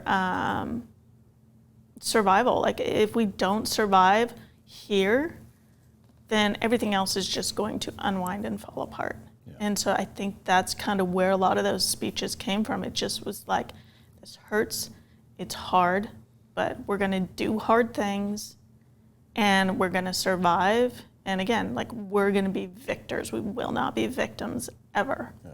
Because nobody said life was going to be fair. Yeah. Oh, I love it. Do either of them still wrestle? One of them wants to do jiu-jitsu, so awesome. I'm going to do that in the fall. The other one is doing swim team and water polo. Yeah, well, it's California for you, right? Yeah. All the best swimmers and polo players come from California. Yeah. All right, so now things start to subside in terms of the shock wearing off and now going into more of a grieving period. You find yourself basically having that scab continually ripped off with this investigation and how poorly it was handled, as well as the lack of accountability, which I found as being just a recurrent theme throughout, is that the further you go up, the more it seemed like it's not my fault. These guys, it's just passing the buck and not taking accountability, which frankly just drives me fucking crazy to see military guys do stuff like that.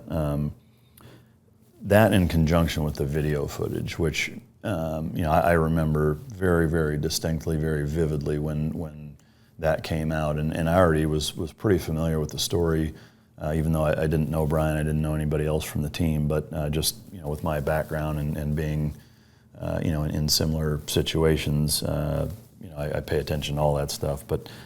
The video footage was really game changer, because nothing like that before had really been released. I mean, even the stuff with Marcus and the lone survivor stuff. I mean, there's some footage of that, but it's not point of view, right up close type stuff. It's real grainy, shitty, handy cam from 2,000 yards away type stuff for the most part. Right. It just isn't the same level of almost movie-like detail. You talk, extensively about it in the book, but if you could kind of summarize the impact that had on you. Yeah, so I want to say it was January, I got a call from my CAO. And he basically just said, hey, if you're driving, pull over. So I pulled at the side of the road because I was driving. And he said ISIS has a propaganda video that they've released. It hasn't really come over into any American channels yet, but it may. The media will try to get a hold of it. And in the video, they have footage from a head cam of one of the soldiers they stole from his body, and it shows video of the attack, and it specifically shows your husband being killed. There are also pictures, and it shows all 3 men being killed. And we're not sure what that'll mean as far as the investigation goes and whether or not the media will get a hold of it, but no doubt they're going to try. And honestly, it was so surreal that I think at that point, it was overwhelming. But and it delayed the investigation. But after a few months, I kind of forgot about it because it didn't come out. And I think I believed, okay, well, if it hasn't come out by now, then it has been sufficiently tamped down and it won't ever come out. And it was crazy because on a Sunday night at maybe 10 or 11 o'clock at night, I got a phone call from my CAO, and it must have been March, so several months later, and he said, it's released.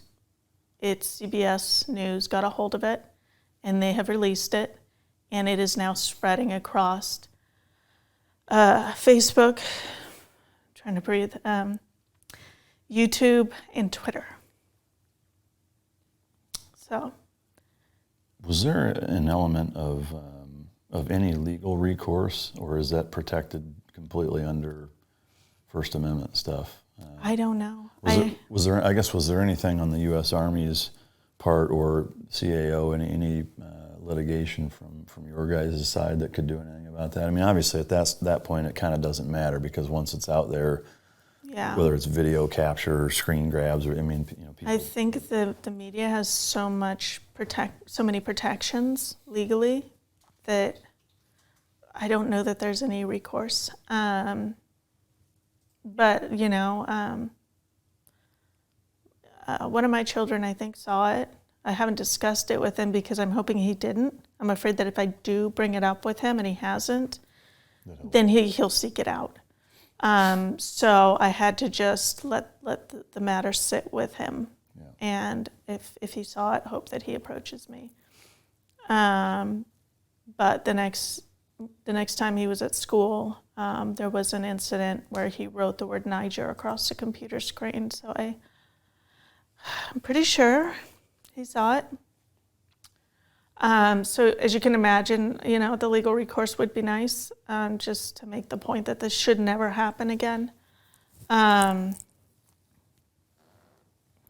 yeah, I think what was harder is what I tried to do, which is probably crazy. My father-in-law would always tell me not to do this, but I would go through and any news story, any video, anything, including this video. I didn't watch the video until I wrote the book. I would go through and I'd read all the comments because I thought what I want to do is build up strength. And the best thing I can do is read the ugliest comments because then that's the ugliest thing I'll ever face in public. And so going through and reading, different things. And it's funny because I would get upset at first. And then after a while I'd laugh because I thought, here's somebody who's probably sitting, in their recliner. And they're probably living in their mother's basement, and they're saying ugly things about how untrained these guys are because they did this or that, and this is what he would have done. And I thought the truth is he probably can't run 20 yards without having to stop to catch his breath. And then I'm laughing because I thought my husband he did exactly what he wanted to do. He chose the way he died, I believe.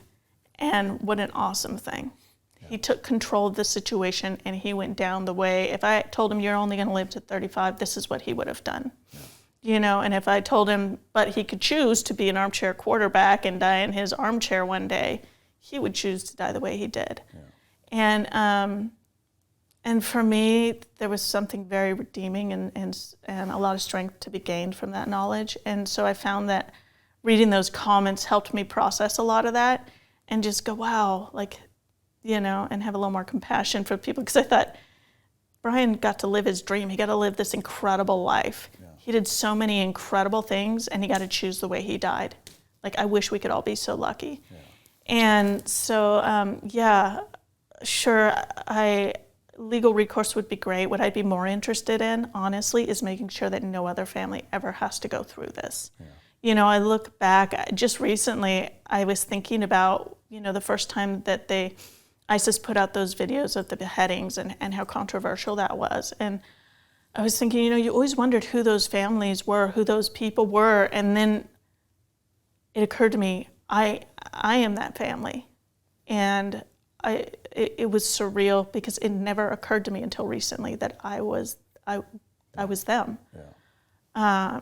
And how, you know, you can survive that, and you can still choose not to fall apart and not be a victim and have a successful life after something like that happens to you. Yeah. That doesn't have to define the rest of your life. Yeah. So if nothing else, I guess it made me stronger.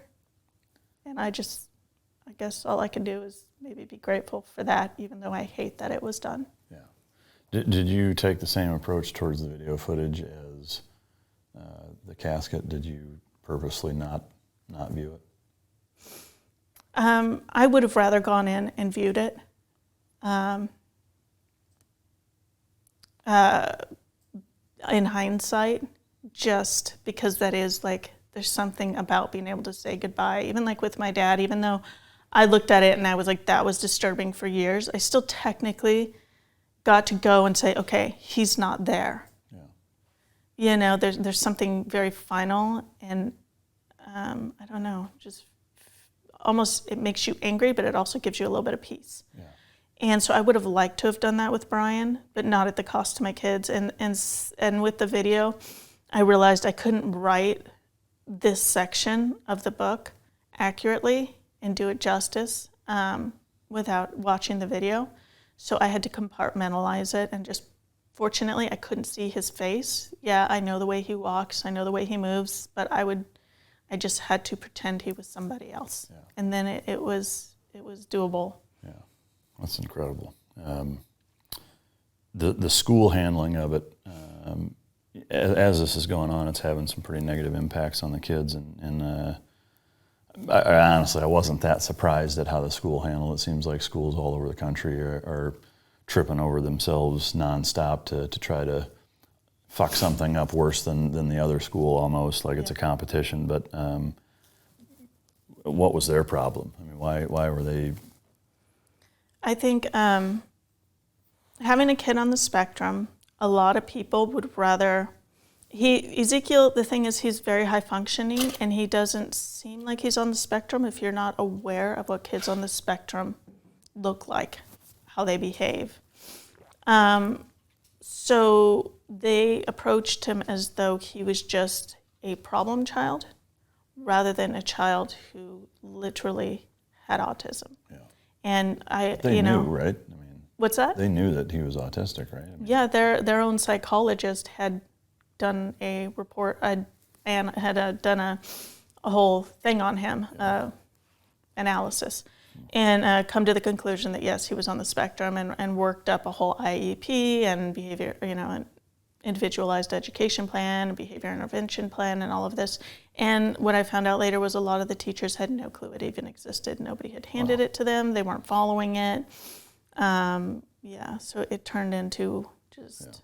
Yeah. Did you pull him out of that school, or I did. Yeah. All right. So the further investigation, what I found, I guess, is that one, it just kept kind of coming back to them not really taking accountability, and the fact that there was an element of why they were there, what they were doing, and kind of how it all went down that never really seemed to get uncovered. Like it just kept it was almost like the whack-a-mole game or the shell game. It was like deflecting, and ultimately, from at least the way I read it, was that it was trying to pin it on the new captain. Parazzini, is that how you pronounce it? Right, yep. Is it basically, okay, he's the new guy, he's the good fall guy, somebody's head has to roll, so let's blame it on him so that, Lieutenant Colonel Painter and General Waldhauser can continue to make rank. And I mean, that's the Reader's Digest version of what I gathered from it. Number one, did you find kind of ultimately the same thing? And then also, there's a good section of the book that's basically kind of the entire actions on the objective from your subsequent interviews with all of the team members, which I think was really cool. Is that, and for those of you, listening, watching, that we were talking about it before we started, the cover of the book and the name, it may seem like it's kind of a grief-heavy book, and it really isn't. It's much more about A, strength, and B, there is a lot of kind of tactical, hands-on actions at the objective, interviews, or information driven from interviews from all the other team members in here that's really, really good. So it's a great mix of that. So don't think that it's just a woe is me book, because it absolutely is not. In having done those interviews, I'd love if you could kind of walk through kind of what happened basically and why. The biggest thing that I thought was a huge red flag was the local chief of the town, or the Tongo village, of him having a terrorist number in his phone and that not really being highlighted or investigated any further. That, to me, that's a pretty big deal. But if you could kind of walk through kind of what happened from your interviews, I think that'd be great. Yeah, I will. And also, I just wanted to say that, originally I thought, okay, so I was going to write a book about Brian, but then when everything happened with the video and all of that, and then the team started being blamed, I thought, I'm going to just write a book on Niger, on what happened on the ground, like, the books like Lone Survivor or whatever. I thought, I'll do that for these guys and just write what happened on the ground. By the time I actually got to the final draft of writing this book, I realized, because people were familiar with the video, with the phone call and all of that was so different than what had happened in other situations, I had to put all that in there. But also, I had discovered as I'd interviewed the guys just how off the storyline was that we were given by the AFRICOM investigators and the brief that they gave to us families. So that's kind of how this book ended up being both kind of, the start was our story, but then really get into the weeds with what happened on the ground and how that contradicts later the investigation. But yeah, it started off with us hearing that the team had turned into, they were a bunch of cowboys, they had gone rogue. That's what we were hearing from the media. This was just a rogue team. The captain had intentionally misled those higher up the chain by a con op that he had written. Ironically, there were 3 con ops because there were 3 separate missions, and the only successful mission was the first mission, and the con op for that mission was written by Captain Parazzini. So for me, by the end of our brief, we were still being told, well, you'll understand later, there is no such thing as a Civ Mil recon mission, which is what he labeled his mission as. The doctrinal definition, the only doctrinal definition we have is for a civilian reconnaissance mission, which everybody I spoke to for this book says, no, we do Civ Mil Recon, civilian military reconnaissance mission. You just put that together and that's what that is. But because he used the term Civ Mil Recon mission, they were saying that's not in the books, therefore he was misleading us, and they were going on a capture-kill mission and had gone rogue. I don't think anybody who's ever operated on the ground or worked with the Green Beret team would believe that at all. The other thing that they wouldn't be very straightforward with us on was the other 2 con ops, how they were created and how they led directly to the men being somewhere they shouldn't have been on a mission that they were not prepared for. what actually happened was the men received intelligence that they had a 2-hour window to make it up to Tilawa, north of their base in Wallam, and it was going to take them at least 4 to 5 hours to get up there, probably longer. And then that mission changed again, so they began packing for that mission, knowing full well they weren't going to make the 2-hour time window to get up. They had heard that there was a militant in the area, and they were looking for him. His name was Dondu Shefu. So the team had said, this is a bad mission. We won't make it there before the intelligence expires anyway, but if you want us to go, we will go. So they agreed to go. Then they get a call back several hours later, right when they're about ready to leave, that said, listen, we know the time window has already passed, but we still want you to go up there, but this time we want you to go up there tomorrow morning. So they said, okay, fine. Again, this is just ridiculous, but we will go up there. So they leave the following morning. Now they're about 12 hours outside of that 2-hour time window. And they were supposed to go down and back. So they go down, they're on their way back, or they go up, they're going north, and they're on their way back home, and they get a call to turn around when they're about an hour outside their base. And they're told they want them to go up to the border of Mali. And the problem is that the area they wanted them to go to has no roads. There's nothing up there. It's known as the Wild West. It's where all the militant activity is. It's very unsafe. It's basically, they call it a free fire zone because the only people who are up there are either like cattle herders or, farmers, essentially. I don't think there might be 1 or 2 huts. That's about it. There's really nothing up there because the militant activity is so heavy. And it's such a poor country that nobody has cars or vehicles of any type except the militants who have motorcycles. So when they're up in that region, if they see anybody on a motorcycle, they can shoot them on the spot.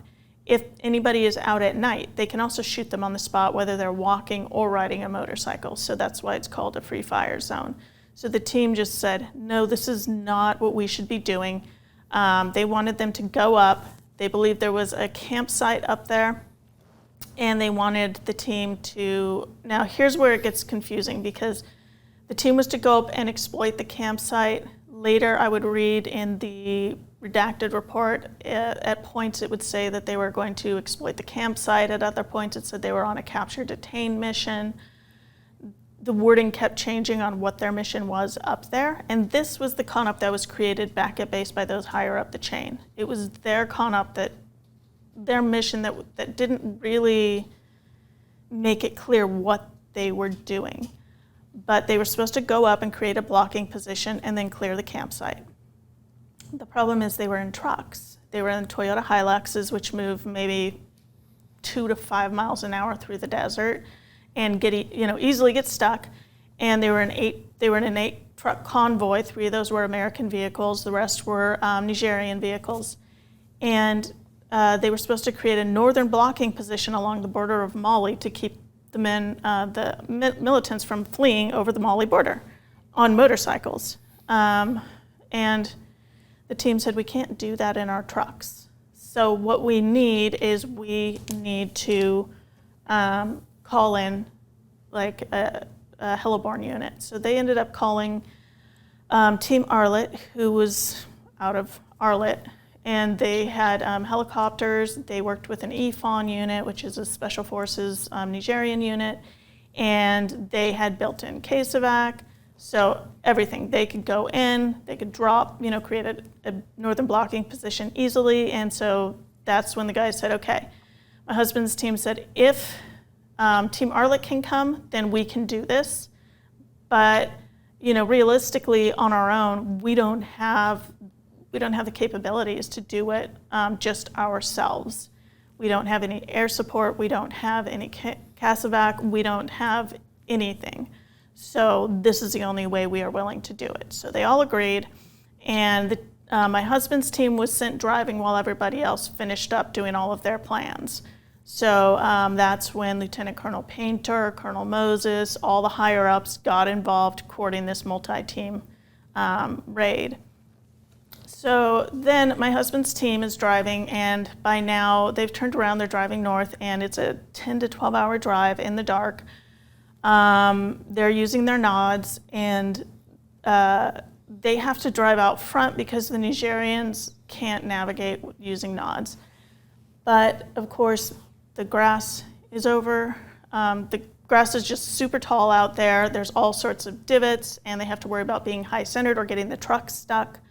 So they were moving maybe 2 miles an hour. They had to have one of the men, the captain, Captain Perzini, had to get out and walk and direct the vehicles through the night up to the Mali border.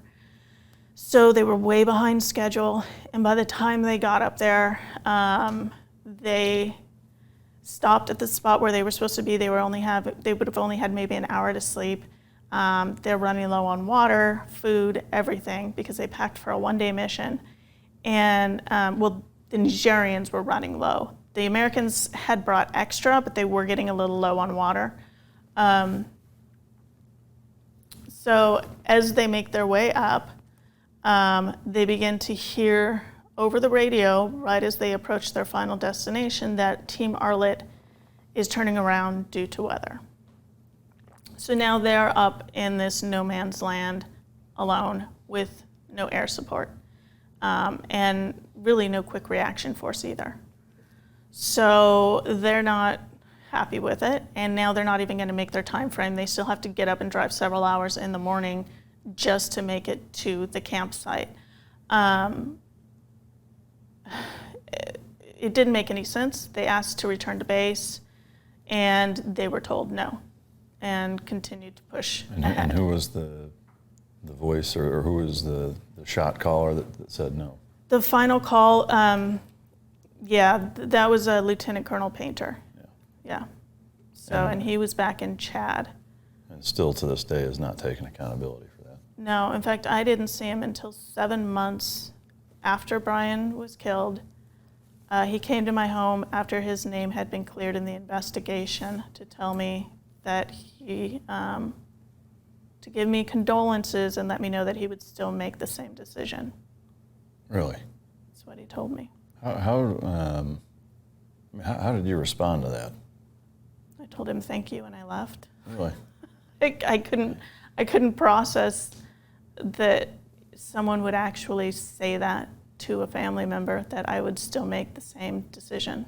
Did he come across, like when he was talking to you, and especially when he said that, did he say it with an air of like arrogance, or was there any humility in his voice? He just, honestly, he seemed like such a nice guy. And I thought, he's either insincere, Or he's fucking crazy. yeah, and either way, it doesn't bode well for him having men in his charge if he can't even look realistically at something like this. Not have the knowledge, like the common sense to not say something like that to a family member, whether he really believes it's true or not. He should never say that to a family member, like, oh, I would still send your son up to die or your husband up to die. And he said that to both me and my father-in-law.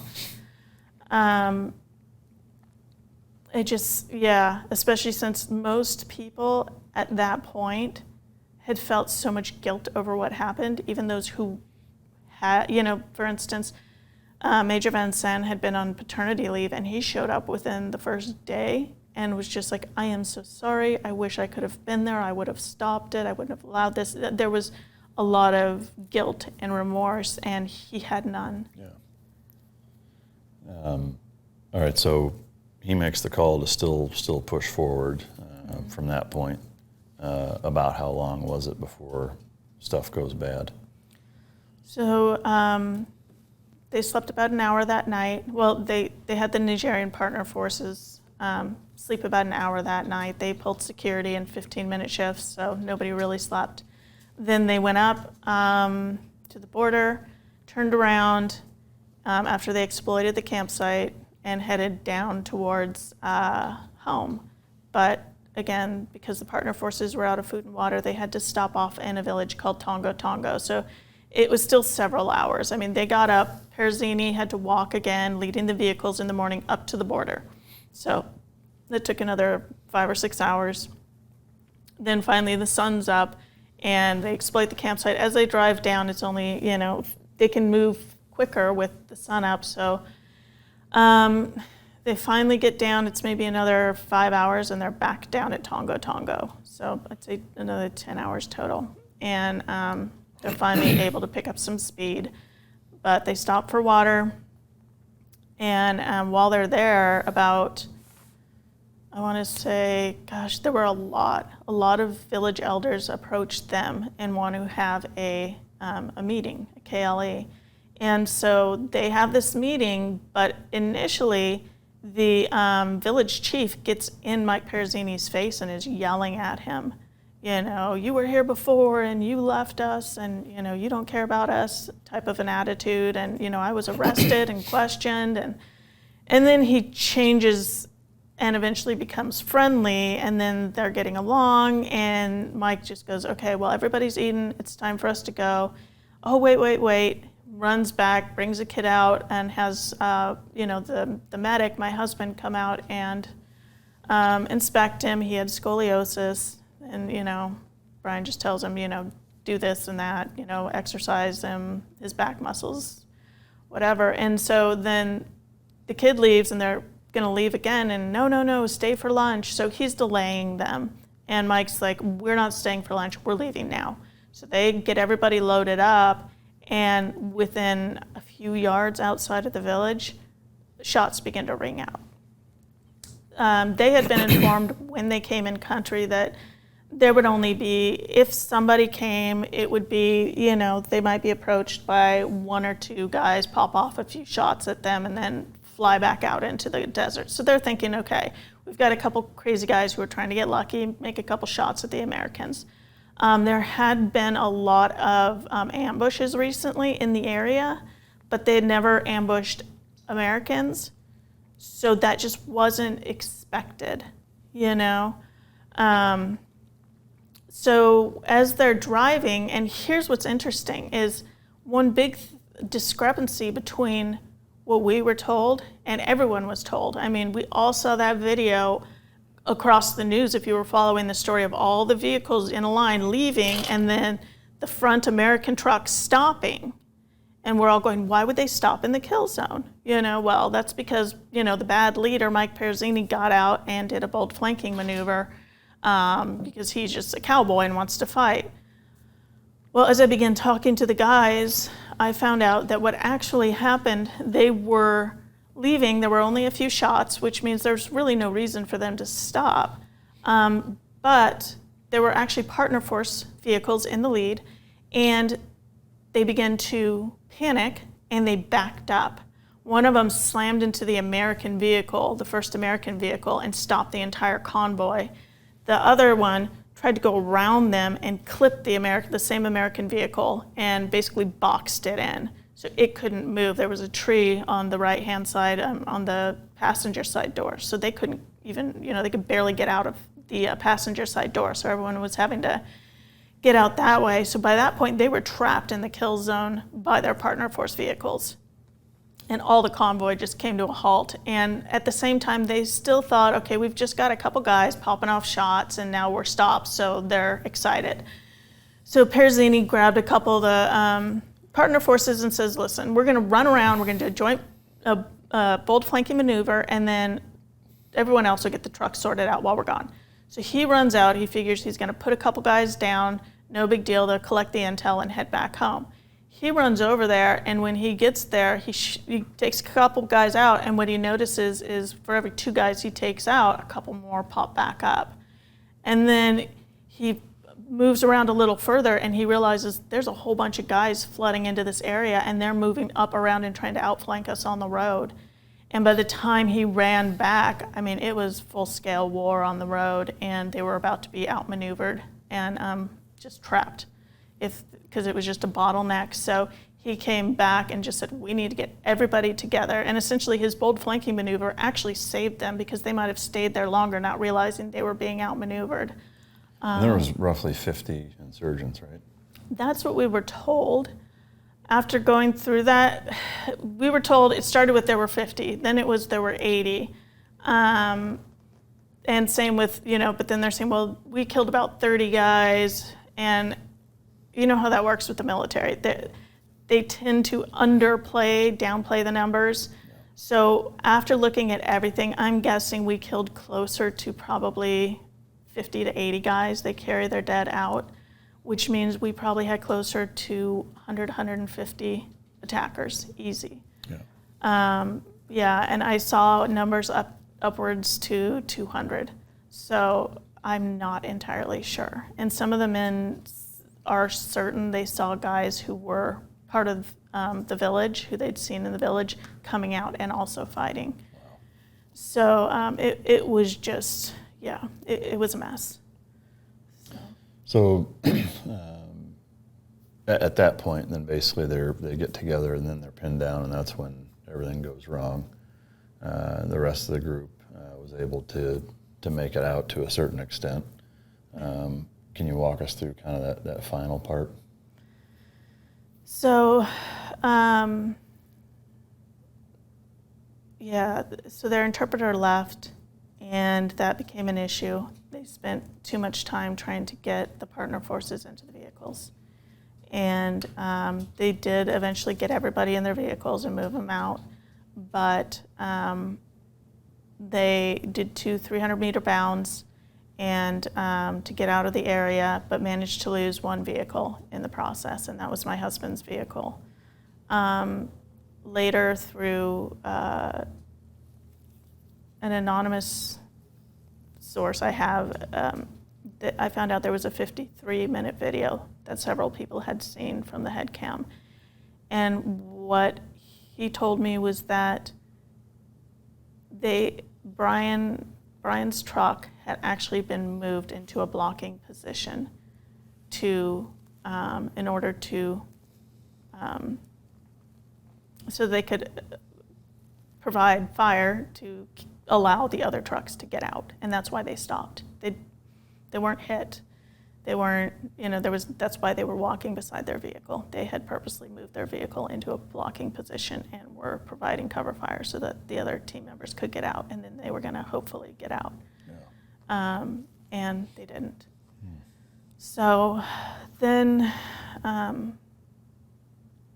it was just chaos. At the next position, they had a little bit of a relief, but that's probably because all the full force was on my husband's vehicle for a little bit.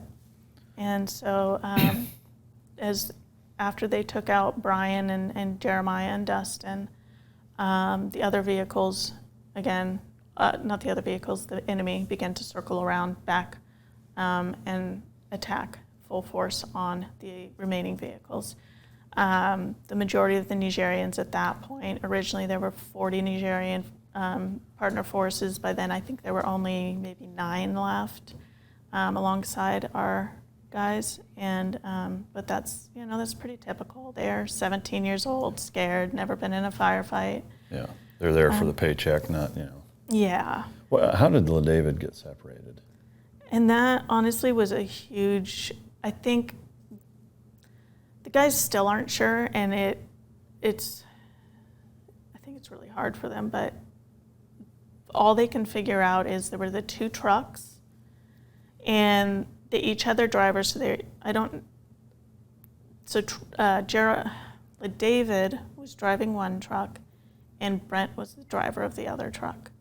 And when they said to go, everybody jumped in their trucks. David jumped in to drive his truck, and the Nigerian partner force leader, Lieutenant Bubakar, he jumped in with David, and they turned around, and they were all supposed to head the same direction.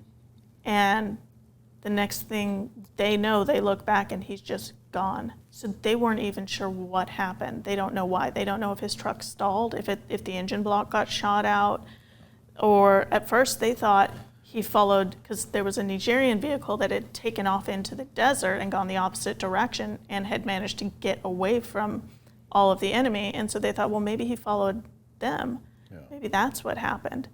So to this day, they're still not really sure how it happened or what happened. Yeah. So after the aftermath of this, essentially, they make it back, and then kind of fast forwarding into the investigation. Was there an official position that you were presented with in terms of the results of the investigation of how it was closed? Yeah, I mean, essentially it was the team had misled us with the first con-op, and that's why they were so, that's why they weren't given everything they needed for the mission. Mm-hmm.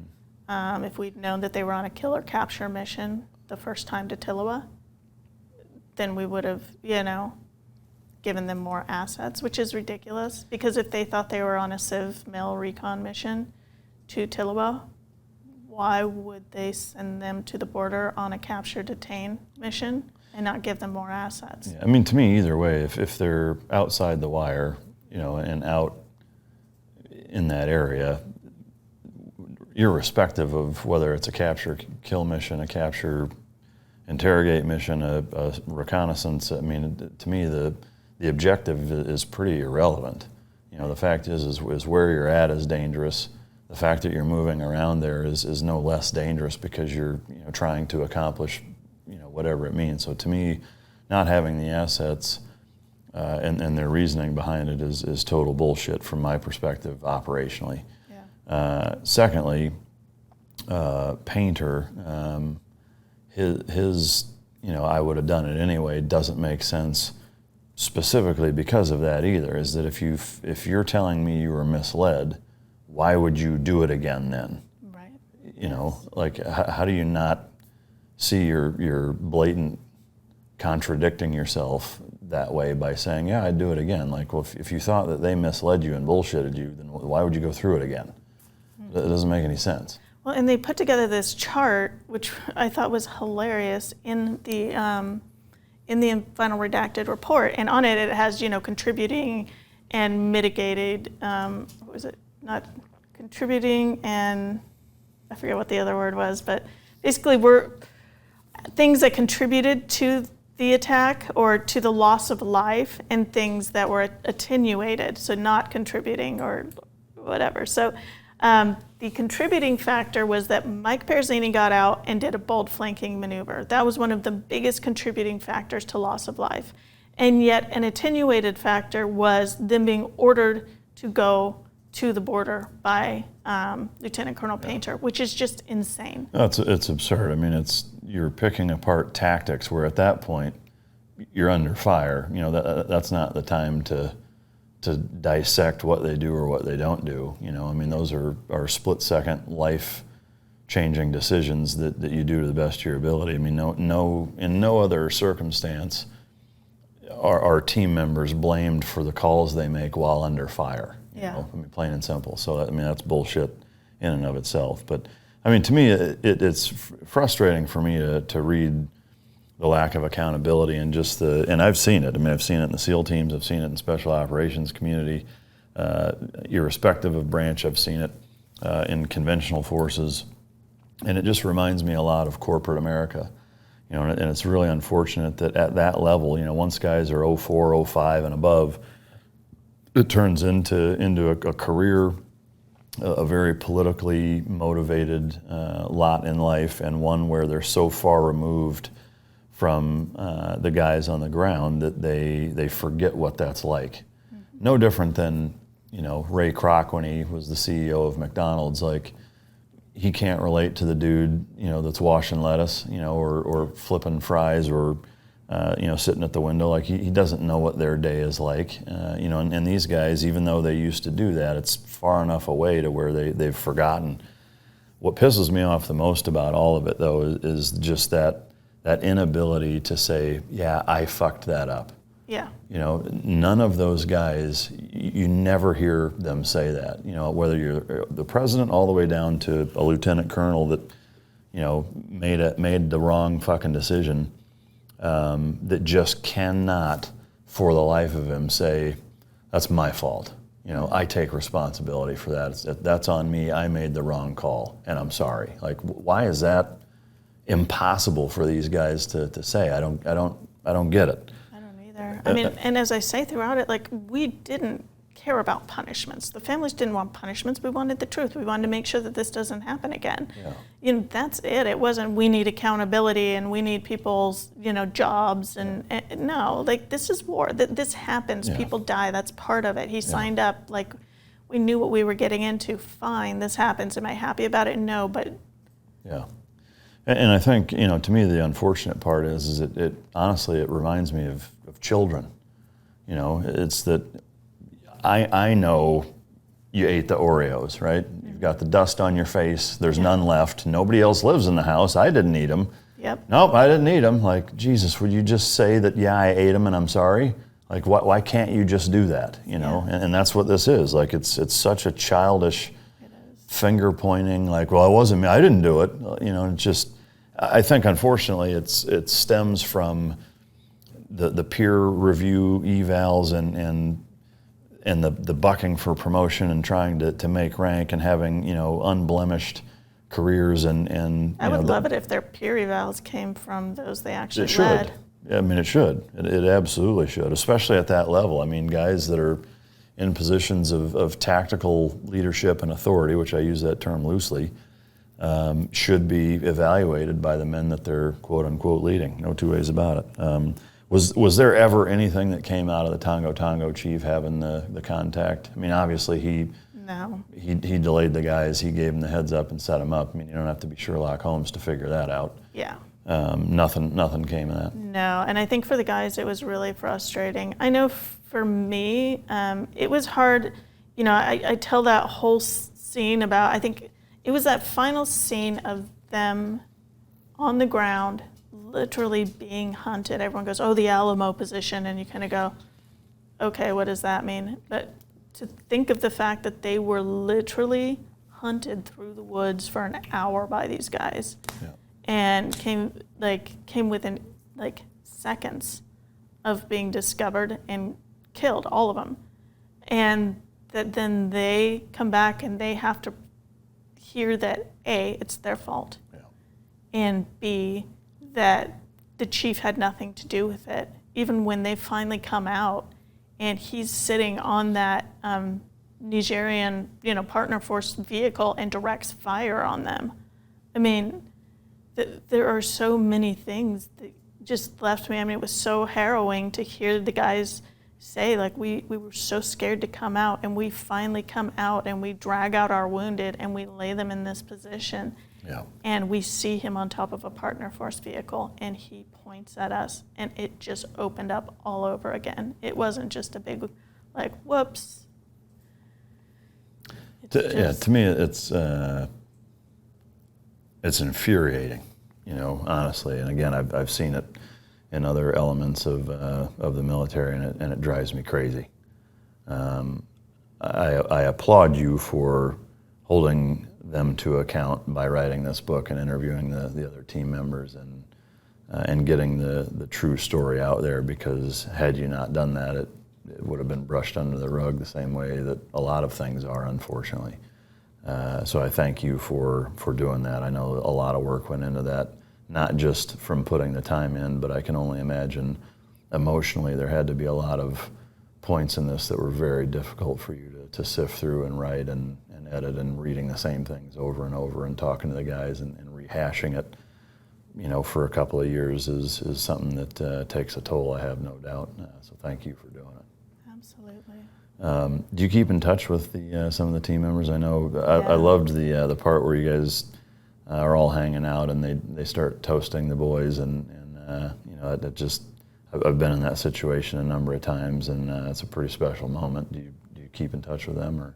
Yeah, we have a constant WhatsApp thread. Oh, nice. So yeah, I have to remind them when I'm on there. I'm like, hey, just so you know, there's still a woman here. Yeah. But yeah, they're great. They're a lot of fun. In fact, I'm flying back east tomorrow I'll see them. really excited. that's It's cool. been a while. So Before this came out, did you send them copies and say, hey, read this and tell me what you think? Or yeah, we discussed it a lot. They knew to a certain extent what was going in it. I harassed them constantly, because I didn't want anything to be off. yeah, So it was really important that it was factually as accurate, and also that when someone like you, anybody who's been in the military, reads that section on Niger, on the battle, on the ambush, they know that this is what happened, that they're not going, oh, this is so Yeah. lame. Like when you watch a movie and it's Yeah. just, you're like, that would never happen. yeah, So I thought, as a woman who's never been in battle, knows nothing about combat, writing this, I have to make sure that it's accurate, but also that it's gripping. yeah. That you're enjoying reading that section and you're on the edge of your seat. It's not just yeah. a lame black and white. A woman who's never been in battle is not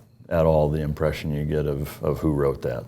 So job well done for sure. I mean, it's very, very well done, and does a fantastic job at painting the picture of not just what happened, but the emotion behind it. The feeling that those guys had, and kind of the emotion and the reality of what that situation is like. Very, very realistic and very lifelike, and not easy to do, even if you've been through that. So that's a phenomenal job. What now in terms of for you? What's next? I'm figuring that out as I go. I hope I get to write more. I've never written before, and I realized I really love it. So I'd love to come up with a new project and write something new. Yeah. Obviously, raising 2 teenage boys is pretty full time, but also I'd love to do maybe some speaking engagements, and I've gotten to speak at a few different, like the Washington State VFW conference recently, and that was so fun to connect with a lot of the veterans and to see them come up to me and thank me because they've been in situations like this and it was just brushed under the rug, and they've lived with it for 30, 40, 50 years, and that stuff affects you forever. And them telling me stories about, what happened to them and family members who never knew the truth. And, that's really, it's incredible to have those conversations. It's a huge honor that I would have veterans trust me and respect me enough to have those conversations with me. It's just been mind-blowing. No, it's amazing. Really. That's awesome. Well, like I said, I can't thank you enough for taking time out of your schedule to come here. I know, we invited you to the car show this morning, and you're like, no, I'm taking advantage of my no kid time. I get that 100%. I've certainly been there. So I know that your time is precious and tough to carve out to be able to do something like this. But I can't thank you enough for writing the book, because it is a very well-written book, and also one that needs to be out there, and this isn't just for this community or the people that knew these guys. I mean, to me, on a much, much larger scale, the U.S. government and the Department of Defense, when things like this happen, that needs to be out there, and they need to be held accountable, even if it's just by, socially people reading the book and knowing that happens, and knowing the truth and knowing that it didn't go down the way that they closed the book in their after action. So, that's important, and I'm really glad that you did it. So, anything that you want to add to the conversation?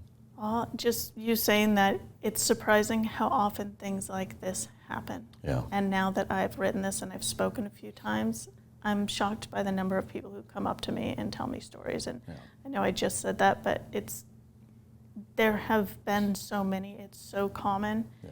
And it's, I think, a root cause why so many guys get out earlier than they would. They love their job, but they hate what gets done to them, unjustly. Yeah, well, and to me, again, it's eerie and frustrating, the parallels between big corporate America and the military. It happens all the time in corporate America. People aren't losing their lives that way. They're missing out on promotions, or they're getting fired or skipped over for whatever. But in this case, it's people's lives on the line, and it shouldn't be impacted by politics and bureaucracy and and corporate bullshit the way that it is, and it's really unfortunate that it is. But I hope that at some point it can get back to being about what it's about, which is warfighting capability and keeping it real black and white that way. I don't have a lot of hope, but I'm at least hopeful that it'll happen. Thank you again. It's a great book. I encourage everybody to pick this up and read it.